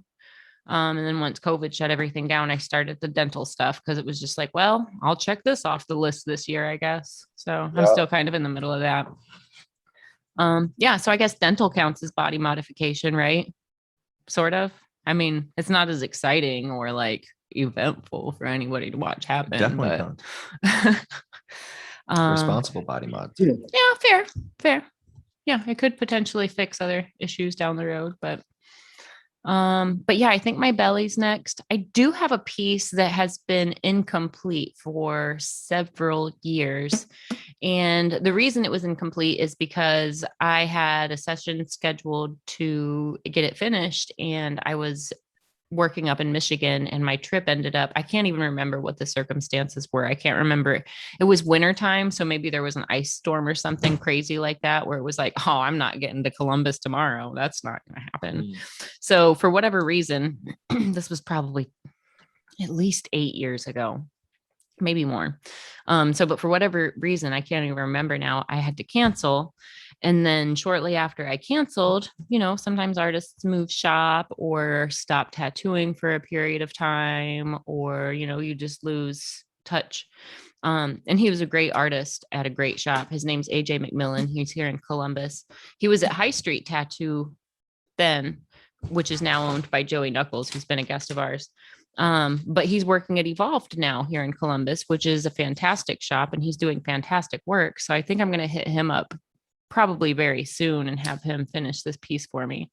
And it's kind of a cool piece for him because he took it on, and it's on my ribs. It's one of my first big pieces. But it's just a soft, delicate black and gray portrait style, Michelangelo's Pietà, the Mary holding the Christ after they've taken him off the cross, but it's actually like all of it.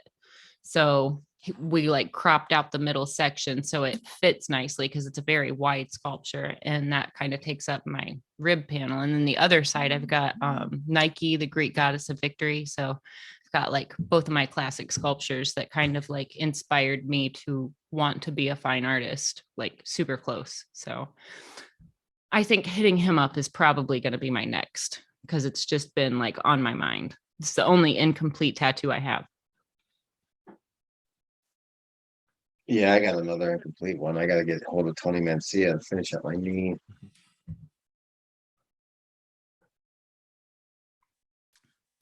That's coming up 3 years now. Wow. Or I think COVID screwed a lot of plans up. Yeah. Mm-hmm. Yeah, but if we're dedicated, it'll still happen. And one of the cool things about tattooing, collecting tattoos, doing tattoos, is it's not a race. Like, you got to throw time out the window. Like, you kind of got to ignore that element and let the project happen as quickly as it can happen. As long as you're motivated, it'll happen. I might die tomorrow. Well, I'll try to get it done before need my it to- I skin need gets it too today. cold. Well, that's fair, but just like as encouragement for other people whose plans might have gotten held up. Because like, what about somebody who is traveling internationally to collect a tattoo, even if they were on the ball and traveling regularly? Like, what if I would have gotten in touch with Nika and gotten a project started on my arm, and I was in the middle of a 3-year halt because I couldn't fly to complete it? I bet there are a lot of collectors in those situations that are chomping at the bit to get their work finished, and we can't travel, we can't see each other, we can't make it Yeah. happen. Few people that are like that. I know some people in Canada that got stuff down here they need to get done.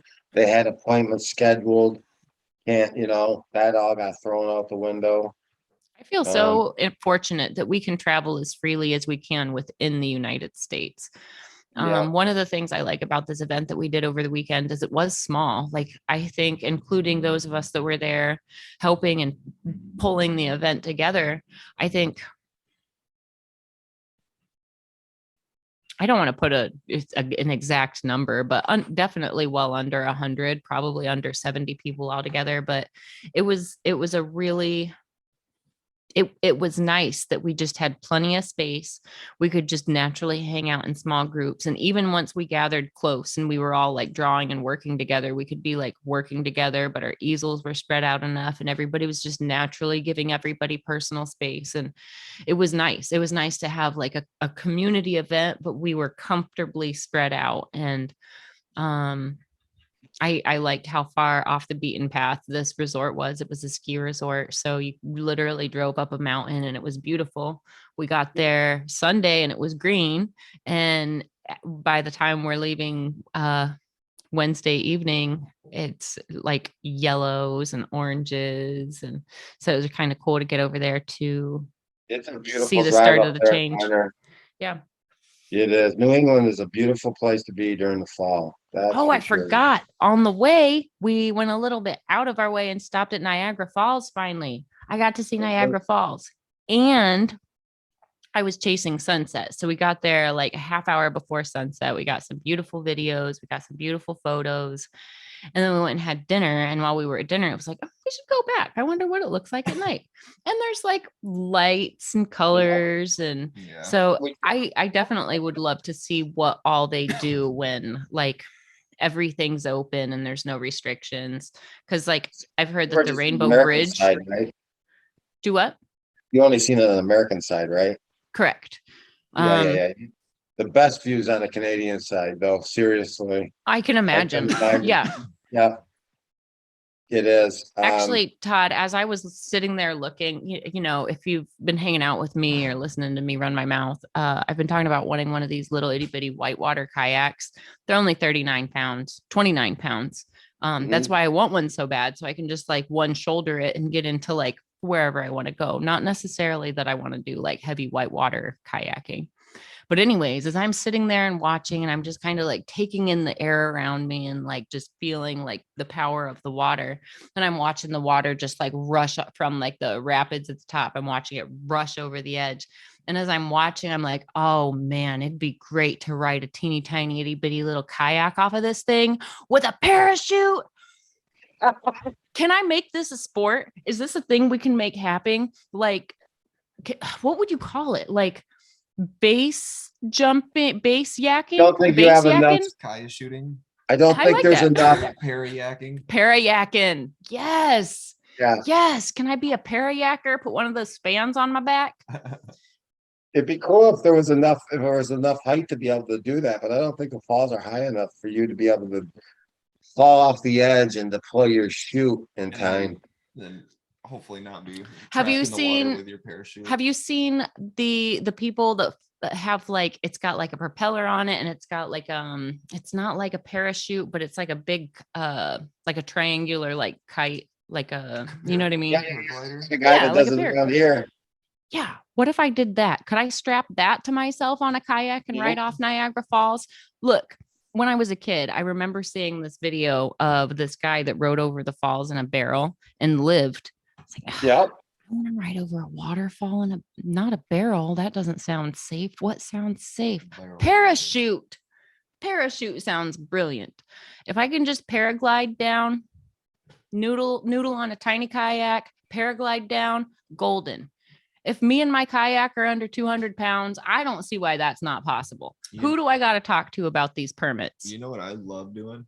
You want to know what I love doing? What do you love doing? Living. I feel like I'd staying live. alive. I'd have a helmet on. I'd have all these cameras strapped to me, and I'd be like, "Oh, this is It'd excellent." be fun. And then you'd I'd watch cheer me you catch on. the updraft and all that like beautiful ion charged air just lifting me up and then gracefully floating down on the cool draft. No, Yes. you don't think it happened like that? I do not know. I do not know. I do not know how Niagara Falls is set up.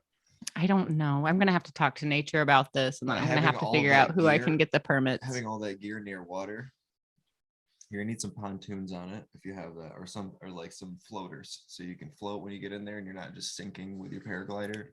So Or if the you get a little kayaks that parachute, I'm if talking you about, they've go into the got water like, with your parachute, you might just be completely coated in your parachute in the water, which sounds well, that's why dangerous. I think like the sail type would be better. Like if I just had like Get a couple like a paper floaters. airplane type sail, you know what I mean? Where it's just like little bar that I'm holding on to, where like if I was lifting off the ground, it'd be like two wheels and a propeller behind me. I just want to replace the two wheels with a tiny kayak.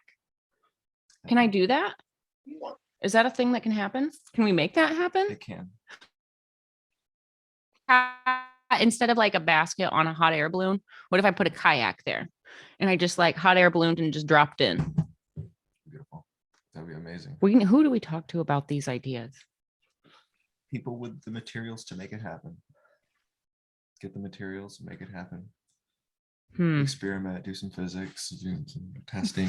Todd, is there anything crazy like this that you've ever had the urge to do? Like just something Angular off the wall, like, momentum, that would be a talk to cool talk thing. to a physicist.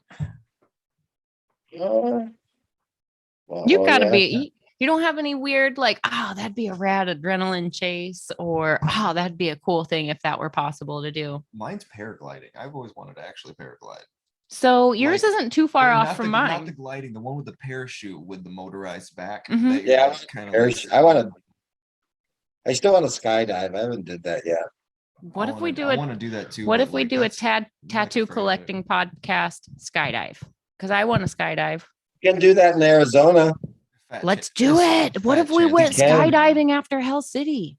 Yes. This is a brilliant idea. We gotta run this by everybody and make it happen. Who wants to come parachuting after Hell City? Opting out. Right. I mean, the first time you've got to jump tandem with somebody, and they've done it countless times. Yeah. I might be down by that time.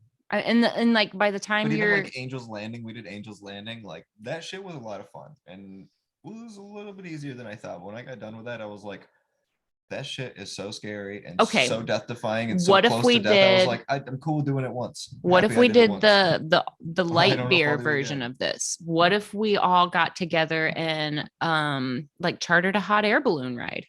No, that's not something I want to do. No. You don't get down, you want to jump out of a plane but not a hot air balloon? No. Yeah. Have you seen the skydiving out of hot air balloons? Yeah, I've seen that, but no, don't want to go to hot air balloon. No, What's your no, issue with hot air balloons? I'm curious. No, man, that's hooked to a fucking balloon, man. I don't feel safe in Right, that a guy. flame right man. next to a I can balloon. barely fly. Are you fucking kidding me? You can have a parachute on. I would. I mean, that's my backup plan when I get my own personal aircraft is I got to have a Yeah. backpack. I got to have my parachute backpack ready to go. No, never wanted to go in a balloon. Megan did though recently. I'd love to just have a parachute backpack around. Just because. Just to Like, have what if? Just to have it, just in case you just blow someone's mind one day and just be like, peace, jump off a building. I'd jump off a building. You know Whatever what? I high you wouldn't can even do, mind. so. I wouldn't even mind having actually a would not do crazy those criminal things. I would not record do anything I for just said. jumping off of things. If I had I really value my freedom. I do. I really value my freedom. So, I value my life. but within reason, like I wouldn't mind having like I'm not saying I want it to happen, but I wouldn't be ashamed. That's what I'm saying. I wouldn't be ashamed if I got criminal charges for jumping off of something. Yeah, fair. You know you can zip Not line 'cause the I Grand wanna die. Canyon now, right? Not because I want to die, because I want to live. I want to live. You know you can zip line the Grand Canyon now, right? Let's do it. I know. I've wanted to spend a little bit more time at the Grand Canyon anyways. And I just mentioned I'm keeping my schedule like 6 weeks out. So I can make travel happen. Yeah. My there's so van's much due out for an there. oil change after this trip. But Yeah. after that, Yeah, she'll Derb's be going ready out to go there. again. I'll be out there when Derb's out there again. At Vegas or Arizona? Vegas. Oh, okay. Change the subject just a little bit. Have you heard about the Apparitions art show that's coming up? I you get the just memo? got an email about it. You got the memo. I got Because a I memo, even but I brought- think I was in the dark before I got the memo. Yeah, I brought up to Derb. There's news to him as well. Drew sent it out and didn't even double check with it, but they need to be in on the 13th. We need to send stuff out by the 13th. So I think it's like the 17th or something. I don't know. It's all due, but to send it in. Okay.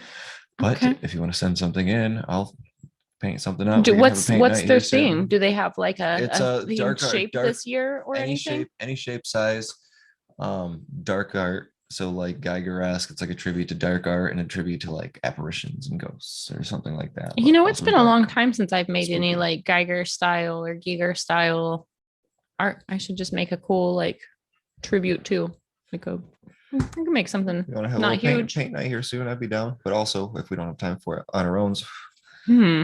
I don't know if I'm going to enter something that I already done. I think I'm just going to paint something new up. I mean, you've got your weird little sculptures you're working on. Just paint one of those doodads. Right. I could do that. Yeah. Yeah, you're halfway there. I think Look it's, at I don't you. think it's any medium. It's Head of the it's- game. It's painting, sure. Yeah. It's painting. Mount it. Have it protruding Mount from it. the wall. Mount it. Oh, yeah. You need a pause. No.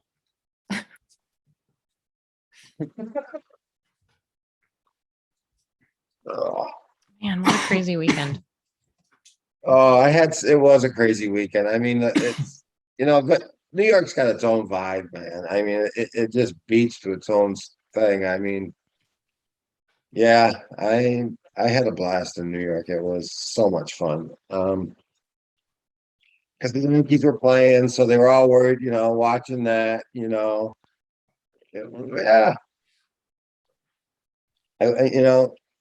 If it wasn't so goddamn expensive, I wouldn't mind living there. Yeah, I haven't even But been to New York taxes yet. are outrageous. Outrageous. I'm cool walking. I'll walk. You'll walk I'll all take New my York. van close to the city, park in a convenient spot, mostly safe. And just take the train in. Commute in and walk around. I'm down with learning how to use the train systems and stuff. It only takes a day to figure Subway's stuff like fun. that out. Do you know Yeah. how long I was afraid to ride the DPM? My friend Rita was like, "Fawn, you can ride the people mover." I was like, "I don't know, Rita. I won't ride the Detroit buses." She's like, "I don't blame you for not riding the Detroit buses, but you can ride the people mover." Side. And I was like, "All right." And now it's my thing. Like when we go to the Motor City show, for instance, when I feel like sitting down, I don't go up to my room. I go sit on the people mover and take a couple laps. It's my favorite. I get to people watch. I get to sit there and see the city. There's murals and mosaics all along the way, and you get some of the best views of downtown Detroit. I love it. Yeah, they've cleaned up Detroit pretty well past 10 years. Yeah, I feel like so I was in art school in Detroit in 03 and 04.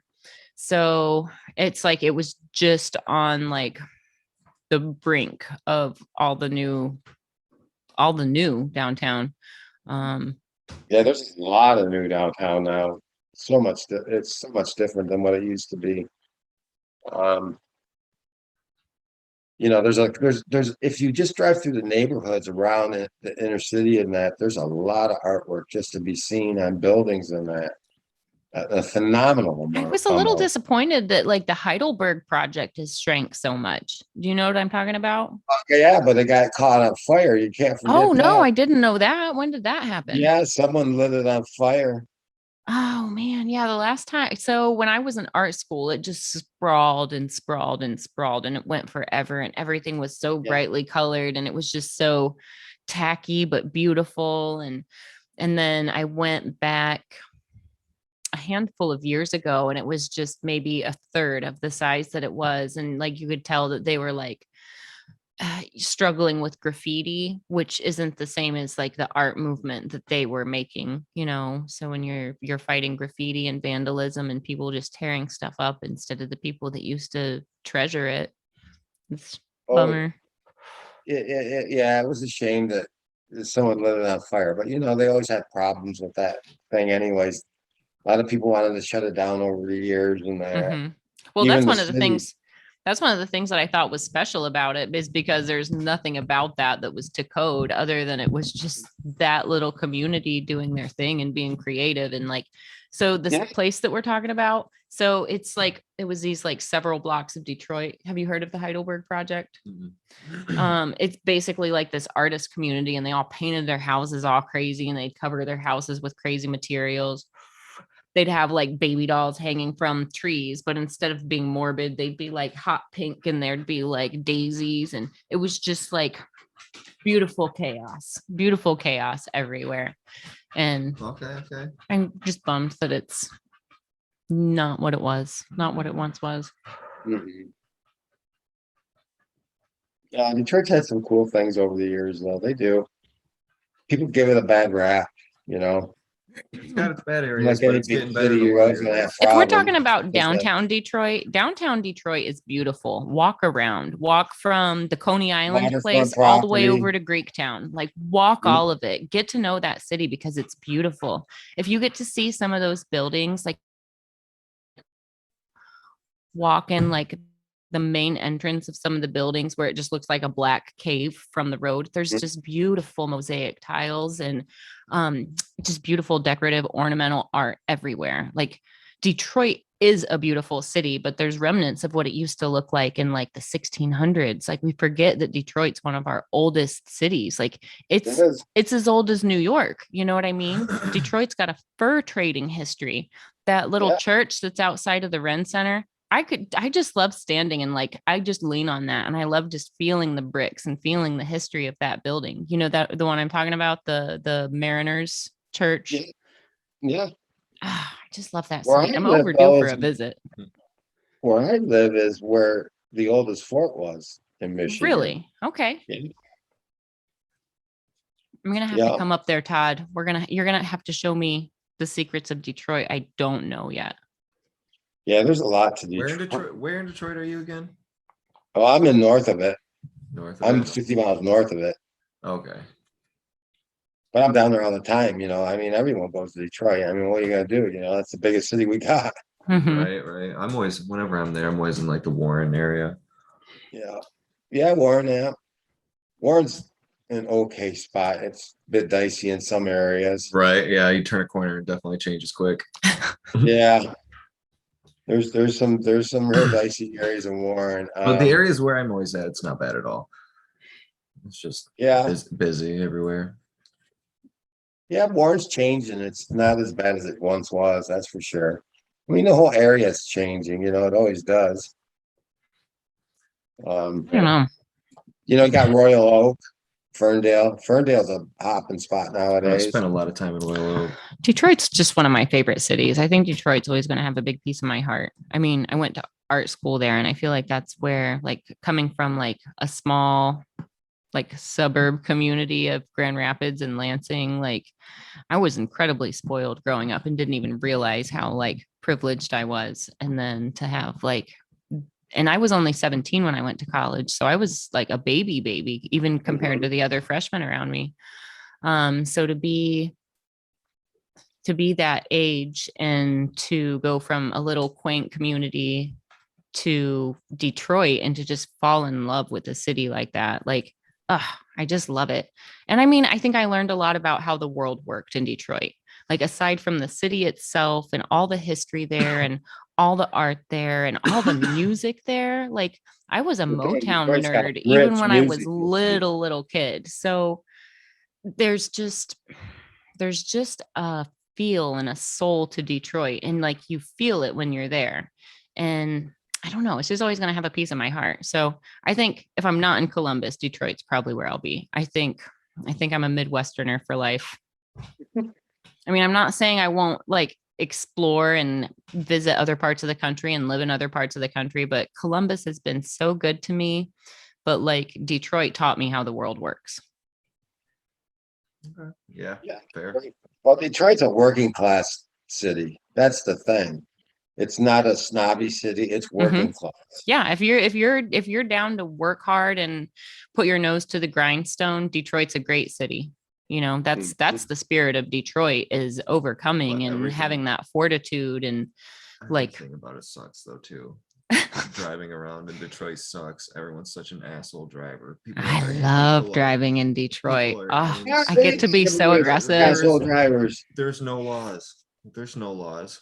and there's no one enforcing them. Again, I was 17 when I moved to Detroit, so I learned how the world works and how the roads work in Detroit. I sent this to Seth last night. I got to send this to Don, so you can show him right now. Oh yeah. No, this is how we are in Detroit.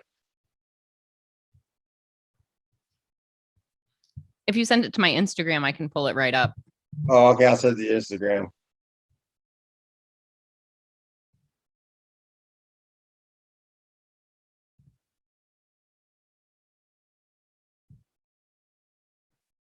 Send it to my personal one. There it goes. Yeah, your personal one. There it goes. Come on. This is how we drive in Detroit. That's how I drove home last night from the airport. Let me screen share this because this is no lie. Do you know how many times I'll tell you this here in a second. I got to get the screen share going. So when I was in college, I drove a 1992 Chevy Astro van. And I don't know how many times I'd be coming through that stretch of 96 between Grand Rapids and Lansing, or Lansing and Detroit. And I'd look down and I'd be doing 120 and people would be just flying past me. Look at this. 190. That's real life. And you were That's probably fine. like middle lane, right? You weren't even rushing compared to the drivers around you. I am the fast food on the road. Yep. This is Michigan driving right here. Oh yeah. Yeah. You know, I feel like driving in Detroit, it makes you incredibly aware because you never know when you'll be like coming down the lodge and out of nowhere, a steel rim 36-inch giant tire comes bouncing past you and then switches lanes and then bounces into the oncoming traffic in the other direction. It could happen at any moment. And then at the same time that happens, you could have this lady sitting there 35 miles an hour. So you're bobbing and weaving in this tire. Grandma stopped here. And then you got Jim Bob flying up behind you in a 1922 Pontiac something or other. Got to be aware, man. And then you got to have the nerve to just go. Yeah, well, especially when you're coming in off of 94 into the city where 75 meets and that. Yeah, there's some craziness going on there because people are dodging over because they've missed their friggin' exit. Three lanes it's really and not even easy. looking. It's really easy to just loop up and back around. Like, it's Oh okay. no, they can't do that. No, not Detroit, man. That's too much of a bother. It is. But I cannot say anything better about Columbus drivers. I've experienced the worst drivers in Detroit and Columbus so far. The worst in You've been Columbus. out to Cali, Oh then, my haven't you? God. Oh, I've been out in Cali. Definitely Cali's the terrible, worst. terrible drivers out there, but that's just on such a crazy scale that like, oh man, it's just on a whole nother plane out there. You know, when you It got is. a fucking 10-lane Well, goddamn The thing highway. is, you have to deal with those assholes in Vegas because they come in from Cali. Right. They're all on that my one road God, back and they forth. drive like idiots in Vegas. Oh, it's so bad. They'll putz down the fast lane, or it's Yo, yeah. I hate that's Cali it's drivers. just, I Period. think it's just everywhere. It's everywhere. Anywhere it starts to get busy, people turn into assholes. I used to be afraid to drive in Atlanta, but I've come to grips with it. I'm cool with Atlanta now. You just got to like It's a navigate difference. around rush hour. New York traffic's really different too, because it's always slow. I mean, not super slow, but it's slow compared to normal Michigan highway speed. I mean, they really never get past 50 on those roads until they get way past, the city. And even still, I mean, getting out to where Seth lives out by Oyster Bay and that, it was the same thing. 50 miles per hour. Todd likes to fly. I We do. get it. We get it. Speaking I of love flying, speed. Jeepsy's engine exploded. Oh no. Cracked and coolant just spraying out. Oh no. Did you Yeah, get home she done. safely? Mhm, What yeah, she happened? overheated. Tell us the story. Overheated all the way back. Started acting a little bit funny. Coolant was leaking out. Refilled the coolant. Ended up, parked at Red Trace, tattooed for the day. Actually only tattooed for like an hour. It just so happened to be it had to happen to be a weird day. We didn't end up tattooing the way we thought we did, so we just did some touch-ups and then left early, thankfully. But on the way, just overheated basically as soon as I hit past that little drive-through gas station. That's Mhm. on the way back Yep, I going know what down you're talking about. Champion or whatever road that is.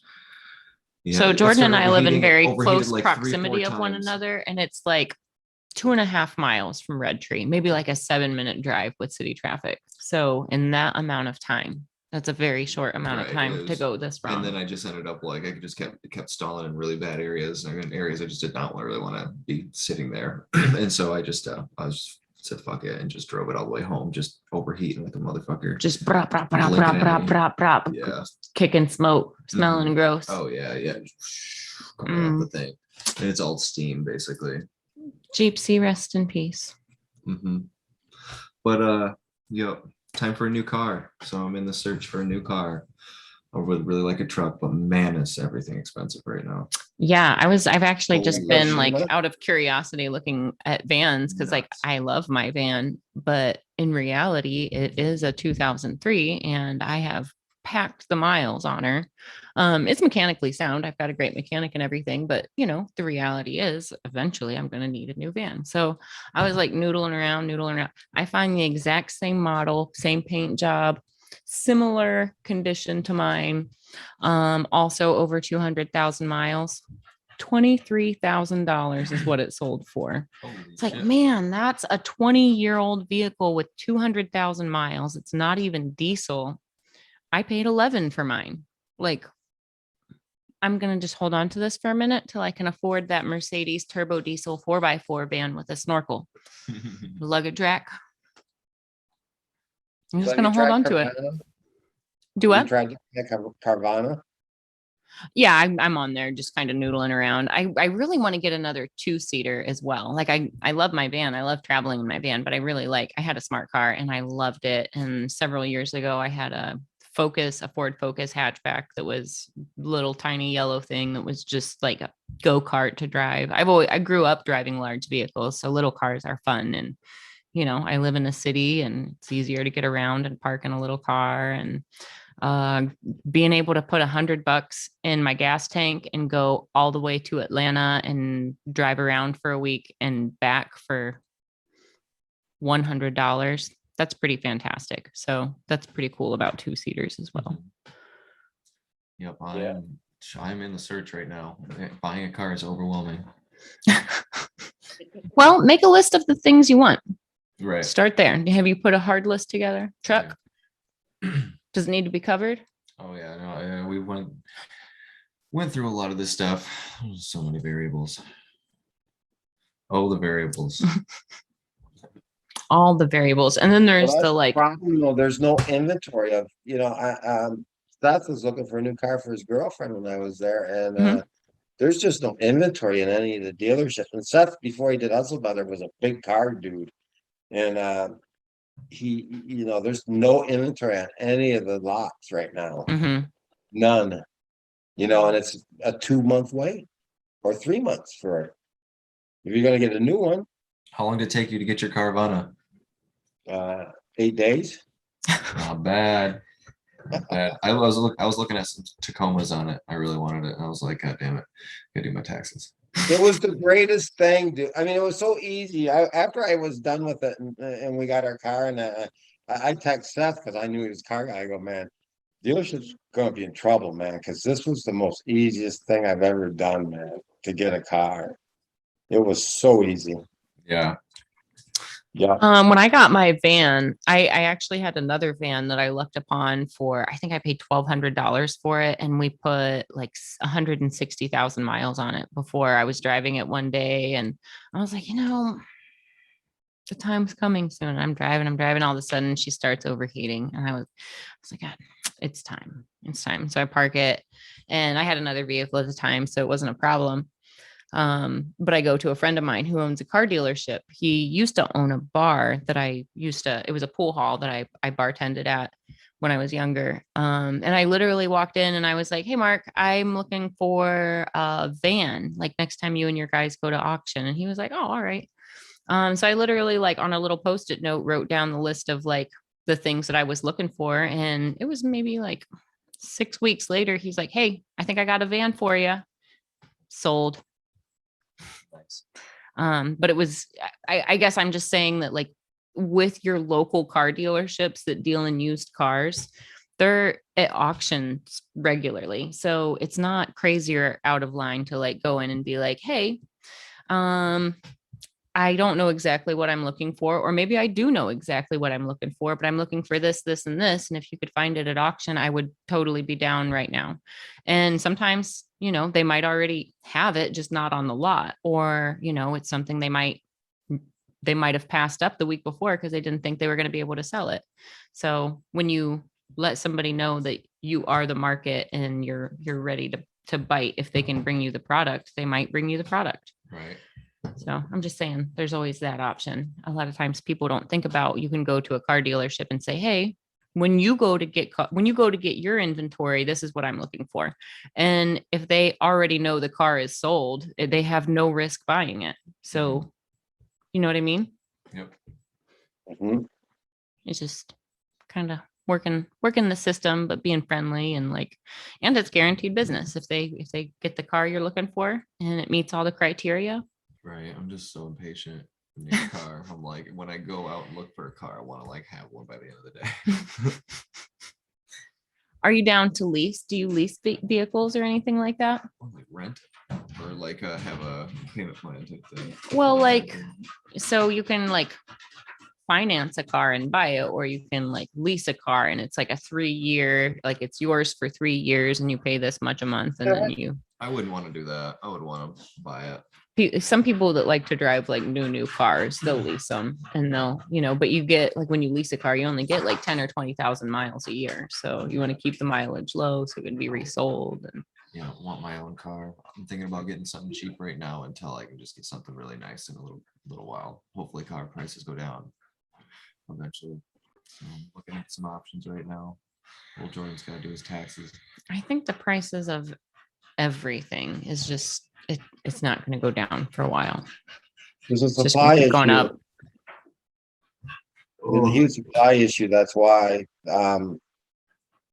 parts are not available. I mean, my son Mhm. works at an axle place and they're having problems getting parts to make their axles and that. Right. So It's and when we think about it, we're like, "Oh, well, the shipping's working fine." But when we think about the shipping of goods and materials, Yeah. there's a shortage in batteries. So if you want electric cars, it's really hard to get lithium right now. Why? Because it's underneath Afghanistan.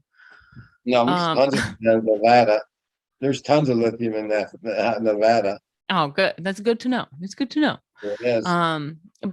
But the raw materials, it's really hard to get some of the raw materials to make That's the exactly it. goods. That's what I've So been it's trying not, to tell people. yeah, it's not just, can we ship this car over here from Japan? It's, can we get the steel to make this? And then can we get the minerals that we need to make the microchips? Can we get there's just the supply chain breakdown all the way through the system throughout the world right now, just because there are so many limitations. We talk about how hard it is for us to travel, but goods can't travel very easily right now either. Well, the supply with the raw materials and that though, that all comes down to man overuse and that. And they've been lying to us for friggin' years, and now it's starting to show up, and Mhm. it's not going to get any better. That's true. It's That's not. true. People are thinking, "Oh, we're going to get back to it," and I've been trying to tell people, no, we're not getting back to what it was before, because they've been lying for so long. They've been able to use this as an excuse, and I guarantee you, you're going to not see the stuff that we've seen. I mean, you could go in the stores now and there's still bare shelves. Yeah. Yeah, the store is just turning into a different, or the world is just turning into a different place, right before our eyes. The things that are going on in this time period, in this group of few years that we're in the middle of, this is something that you know, grandkids of our generation are going to be talking about. They're going to be like, hey, do you remember what it was like when? Right. Well, I think what's crazy is, I mean, they're probably going to be talking about even crazier shit because Yeah. we've probably got even more coming in the next, 10 years. I think things aren't going to get easier for the world. I think the world's going to keep on getting a little bit worse. I'm not saying the end of the world's going to happen, but I think as the oceans warm up, the whole I world, you know, there's a lot I of have things to that happen. There's agree. a I lot more do storms, a lot think more ecological disasters. There's a lot more wildfires. There's a lot more, pretty much everything. So just disasters in general. I think people are going to be going through things that were bigger than anything we've ever gone through right now. yeah, I think as the pendulum swings between like bad and good and bad and good, we've been really good for a long time and we're just like swinging back into the bad. Like we're just starting to feel the consequences of all this like high on the hog. We're just at the start of that. So I think we've got several years sliding into this bad, and then there's going to be a period of rebuild, and then it's going to be a long, it's not going to be next year, it's not going to be the year after that, it's going to be a slow No. rebuild. And when we talk about a new normal and all those catchphrases they used forever ago, like last summer, New normal is going to be everything's going to change. Like everything's every still year. changing. Like the new I don't normal think there's isn't ever a gonna be a thing. normal. It's just we're in the middle of an ebb and flow, and we're on a like a repercussive backswing. Like we've been taking advantage of a lot of things as people, as society. There's a lot of like us versus them going on, however you want to take that. And it's just swinging back into the bad right now. It's going to be rough for a while. I think the world's going to be a really tumultuous place for a while, just because there's so mistrust in information and science and each other. But it's going to get better. It's not going to stay bad forever. I think all that stuff's so dumb. The fact that people fight over all that when the world's really dying. Yeah, I think it's even if the world's not dying, the world is changing because of us in such a way that there's so much that is dying, and so much that's even just like warming the oceans is causing everything. I feel like those are the real disasters, and everyone's so focused on like whether the COVID shot's going to be a big deal for them or not. Mhm. And like really, it's like but what we need to worry regardless about of is, are we that, going to like, have enough oxygen to breathe these after are these things that'll last a wildfires couple- keep right. burning? These are things that will Right. last a couple of years, but the ecological disasters are the things that are going to happen for hundreds of years. Like, how can you go 100 more years with things getting as bad as they are so much more significantly every year? And when you look at like the graph of how things have changed over time and how it was so slow up until like literally like 70s, 80s, 90s, just took the fuck off. Mhm. When I was a kid, a senior in high school, and that they were, climate change was already being talked about, that this was a real thing and everything else. And they made predictions of how it would go. And the predictions that they have made are happening, that were supposed to happen in 2050, 2060 are happening now. Right. The Arctic was like 80 degrees at one point. You got 30% of all corals around the entire world, 30% of corals are dead, which is gone completely. So Hey, they declared the great, they declared the, it's like almost half gone, the Great Barrier Reef.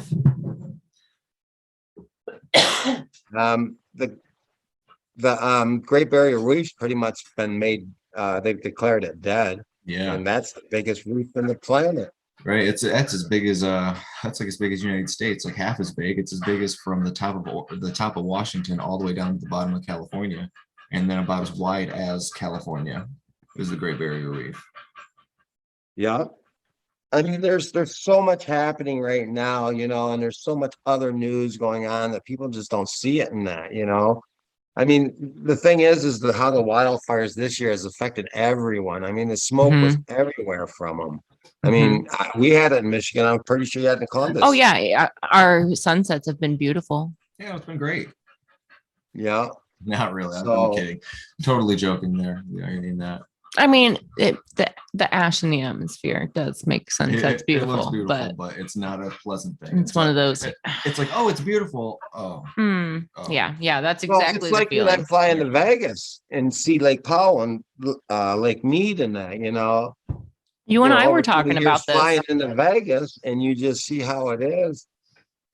I seen it when it was full, and I've watched it go down ever since. And Mhm. it's, this year when I flew in for the first time, my first trip to Vegas, and I just went, holy shit, because I could not believe how much it went down. Mm-hmm. Yeah, And you were you could telling see me. it from the plane. Yep, you were telling me about how you could see like the ring as the water receded into the land, and sure enough, man, you were not exaggerating. It is unfathomable how quickly that water line has dropped. I mean, I've seen it high and I've seen it low, but I've never seen it like that. Like you can either see a ring or you can't usually, but this was like Jordan, the docks were like barely touching the edge of the water. And these docks used to be like a full marina full of Lake Oh, Mead. Marina. Yeah. And I mean, it's now just, they're way up on the shore now. it was crazy to see. And that's happening before my eyes. It was only, it hasn't been that long since I was out to Vegas, but just to see that in, you know, a few short years and now a few short months, it's crazy. Well, even California and all the reservoirs, or I can't remember the one. There's a big one out there, and it's like a river now that used to be a huge reservoir. I mean, there's nothing there. When What you are see these stuff people like gonna do that, to the Todd, water? doesn't it make you feel grateful to live in like the Great Lakes watershed area? It makes me grateful to know that like when we consider water, we live in the most valuable area of the world. We've got more fresh water at our disposal where we live in the country than anybody, you know? Absolutely. We never have to worry about drought where we live. We never have to worry about water restrictions because we're Well, we've in an been in area the that's drought just this year in Michigan. yeah, right, but not to the level like what California Not has. like You out know what I'm west. I saying? mean, Yeah. no, though. that's a 1,000-year We could. drought. I mean, an unprecedented drought that's going on out there right now. Yeah, but what I'm saying is we've got enough groundwater, we've got enough lake water, we've got enough springs, we've got all of that. We've got plenty of water in our region for farming. We've got plenty of water for agriculture. We've got plenty of water for consumption. Like we're lucky enough to have the Great Lakes. You know what I mean? Yes. That's such a special resource, and it's so special, not just because like it's beautiful, but like that's our water. That's our whole country's water source. In reality, like when it comes down to it, once things continue happening out west and people are moving from the fire scorched areas back east, like the Midwest that's where our wealth of resources are in the United States. Well, I just read a report from the UN about water and that 75% of the world goes without water for a month. Access to water. We are so fortunate to live where we live, Todd. I for sure believe that it's going to become a commodity, that they're going to start treating it as something that's going to be like, just like how you get charged fucking like $6 to $8 a goddamn water bottle at any sporting event or something like that. It's going to be like your only access to water is going to become extremely expensive. Like your If water you're bills will able, be way more Yes. expensive. if you're able, put a well in And then now. as things go on, 10, 20, 30, 50, 100 years from now, I believe, it's going to be like gold. Oh, there's going to be wars fought over water. I Guarantee you. really think so, because it's just like one of those base life things. And once it becomes any amount of scarce. I mean, Todd, you just said something that's a funny reality that I've considered. I remember I was at the Coast Guard Festival, and I was just wondering, like, why in all the places of the country, why would they do the Coast Guard Festival in Grand Haven on Lake Michigan? Like, of all the places to do the Coast Guard Festival, why is that it? And then I saw like this sign that kind of explained like the value of the Coast Guard to like our natural resources, and the Coast Guard, they, as well as protecting our sea coasts, they're protecting our natural resources from any threat, be it be it a weapon, be it biological. Like Yes. the Coast Guard's incredibly important. And when I had that epiphany that's why they were so prevalent in Michigan, it was like, oh, wow, there's nowhere else in the world like this. Like, this is Yeah. it. This is special. Big ice cutter in my town, the station, the Coast Guard. Mm-hmm. Yeah, I mean, the Coast Guard, I've always been a way of my life. I've been around it my whole life. Yeah, it was just when I You had know? that epiphany, it was like, oh, wow. I always just kind of thought it was like a novelty, like, oh, if you've got lighthouses, you've got Coast Guard. It's like, oh no, you're protecting not only like the people and land and everything else, but like you're literally protecting and guarding and studying and surveying and monitoring all of this natural resource that is more valuable than money. They have to maintain, I mean, for Michigan, you get ice jams and that's such a part of the Coast Guard is to break up ice jams and everything else to prevent flooding. Downriver that river will get log jammed sometimes and they have to go in there and clear it out because the flooding gets significant. So she said. Nice, Jordan. Real nice. We're having this grown-up conversation. Sorry. That's what she said. It's all right. It's all right. I like it. We need it. Started with log jammed. We were getting super serious. It's all right though. It's not my bad dog in the sometimes. background just barking her full head off. My Yeah. dog's panting like crazy, but I think she's happy as can be. She's had some great sitters while I was gone, but definitely not the same as me. She's like, oh my God, mom's home. I'm sleepy. Isn't it great? I mean, I know you've got a family to come home to too, but isn't it fun just looking forward to your dogs greeting you when you walk in the door? Oh yeah, they were just ecstatic to see me yesterday. It's Well, I just the missed them funnest too, feeling. Yeah, But, it's just the I got- funnest feeling. It is. Seth had 2 dogs there, so that helped a little. In Ink Magazine, Sammy had his dog there, and he's a cute little bastard. So, it was okay. I got to be around dogs at least. But your own dogs, yeah, nothing beats your own dogs, man. They just love you to death. Yep. They slept with me right next to me, all of them. Yeah. They didn't want, they weren't gonna let me go anymore. I've got surveillance cameras, and usually like when I'm traveling and I'm like settling in for the night, I'll like check on my dog and it's like, oh, she's sleeping in the chair tonight all alone. Oh, she's sleeping on the couch all alone. Because usually she's like wherever I'm asleep, she's right in the middle of where I belong. So Yeah. I am always sleeping around my dog.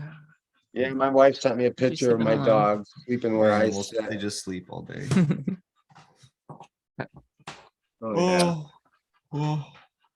I feel like You we're kind call of it a little winding early? down, but we've had a fantastic talk. I think we've talked about a lot. We talked about Yes. our past several days, talked about a lot of science, some nerdery, a little bit of Nerdy. I wouldn't necessarily call it political stuff, but maybe awareness life. of our environment. Save the corals. Save the corals. What's that, Todd? I said it's just reality of life, what's going on around us. I mean, we can observe it. We're seeing it. I mean, you can't deny it. Yeah. Save the corals. Save the corals. It's Jordan's message for the day. Are you still with us, Lauren? I think she wanted a text. Bing, bing, bing. Let's see if there's anything she wants to add today before we Yeah. sign off. How's your neck feeling today, Todd? We didn't even really Well, talk it's about still- that. It's that it's hard to move it side to side, that crease right there, it feels sticky. Is it just you know? superficial on the surface, or are Yeah. the muscles and stuff sore underneath? No, it's just it's just the surface. Cool. Good.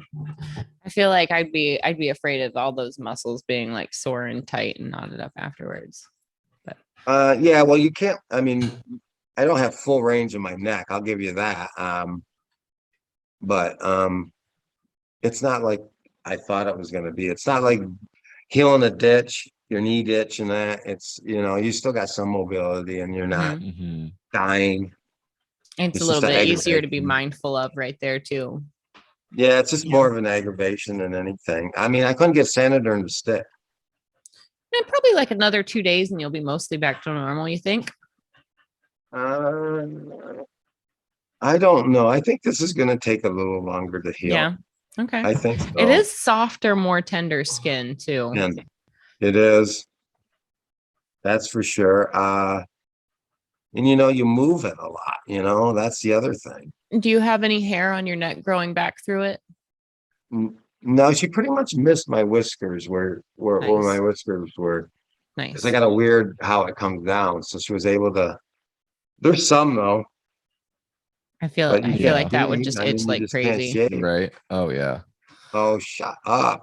I just feel like it's itchy. I don't know. I'm trying not to think about it. Well, I want to get it right there It in the doesn't tip of your itch. thoughts. It doesn't itch. There's Not it's- itchy it at all. doesn't. It doesn't. It's not that bad so far. It's a little itchy, but it's just, he got tattooed. That feeling, it's got that sort of, how that burning feeling is you get after you're tattooed, sort of, hmm Mhm. tender burn, that it's sensitive. That's about what it is. It was a lot worse yesterday. Gotten better today. Got me excited. Pretty soon for myself. I'm I glad can't to wait hear that for, it's not that you know, bad. I can't wait to see this project. I love the way it's tying into your space on your chest. And I know it's going to tie in with the acid sheet on the back beautifully. I love how it's all just coming together to go from like, I don't know, you had just enough space there to really turn it into a whole. Yeah, I wasn't sure how It's this like, would work. it's like completing the top part of your collection. You know what I mean? Yeah, I wasn't sure how this would work when I she like first, it. but after seeing it on, I'm going, wow, that's really gonna look cool. hmm Right. Yeah, I really like it a lot. Like there's already a really cool amount of depth that she has achieved. This will You know, fade more into a lighter gray in the yeah. front than Mhm. being so dark. That's how Mhm. she's designed it. So there's gonna be some greater graduations to black. So I really yeah, it's like gonna it look though really so cool. far. Yeah, Yeah. she did a good job. I'm pretty happy how she did it. Great job, Megan. Hmm. We're gonna have to get her on here with us one of these times. As much time as we spend talking with you, Oh we spend a yeah, lot of time talking she's part talking of about Tattoo her. Awards. She would want. I'm pretty sure she'd like to promote that. Oh yeah, Are that'd you be totally on cool. that? Are you No, on not that yet? yet. Not You guys yet. should I feel sign like up I should for it. be. Yeah. Yeah, I'd love to hear about it. Anything anything that's gonna show people cool artwork that's appropriate to talk about on here. Well, they're not going to have no censorship of photos and that. That's one of the things. And, Instagram's changing, and I don't know how long Instagram's going to be viable for tattoo artists anymore. Yeah, that's true. You know, I mean, I use it like a portfolio, but I guess it just depends on,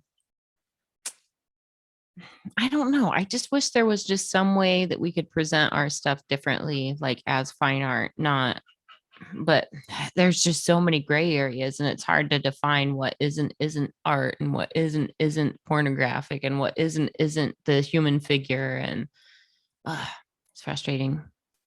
yeah, I How do you mean, talk, I get how do you that. talk reason into an algorithm? Well, that's true. I mean, women have women are women, and they have shapes and curves, and they tattoo those curves. And I mean, I don't see no problem showing that. It's a form of art. I mean, you don't go in a museum and cover up the artwork in there. You let it display as fully as it is. I've been really fortunate. Hold on, I got to knock on wood. I've never had any of my photos taken down, but I mean, I don't often post. I got a fly bothering me. I got the back door open for the dog. Your butt ones get taken down? Yeah. I haven't had any. Mandalas and stuff where like there's any sort of like, if I got one cheek, it's okay, but if that second cheek starts to poke out, I think that's what hits the Yeah, algorithm. then they have Yeah. a problem with that. Yeah, I mean, even the photos, I don't think Adam or Ty have had any of my like chest photos or anything like that taken down. I've never had any of my photos where I'm on like the Hell City page where I'm on stage topless. I've never had anything taken down to my knowledge, but then again, like my nipples are pretty like blended in. So maybe because body paint is considered covering, maybe that counts. I don't know, but I've never had anything Someone pulled has down. their nipples done. It's just her nipple area and the heart and that. hmm And they don't let her, she has to cover it up. because, and it's all covered. I mean, you know, it's just a tattoo over her nipples. And Hmm. you don't really see her nipple, but yep, they still make her cover it. Yeah, fortunately I don't think I've had anything of mine taken down. Sometimes I'll have like little stickers or pasties on.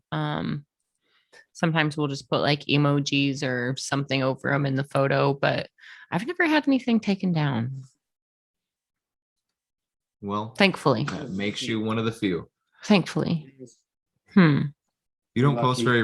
post very risque anything. Though. I don't really even at on your all. tattoos. Maybe that makes a difference too, is that's like all the the difference. frequency of these things hitting your page. Skate and that, and they get taken down. I don't know. Poor Jada Moon, she's had 10 accounts.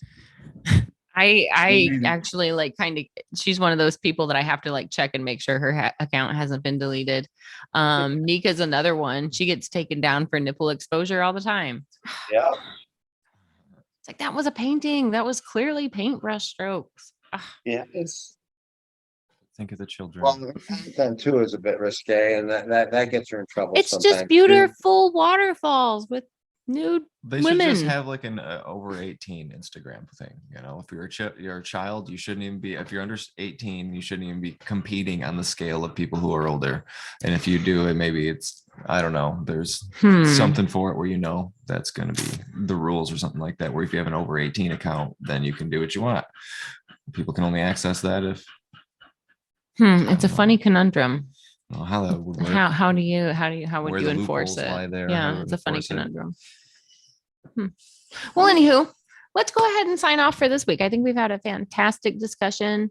I can't wait to take a nap. I've been driving all night long and I got here just in time to see you guys again. Oh, I'm ready for a nap too. Trust me. Yeah. Lauren, if you're there, is there anything you wanted to add? Nope, all good on my end. Awesome. Well, thank you everybody for joining us again, and we will be back next Thursday. Bye, everybody. Talk to you soon.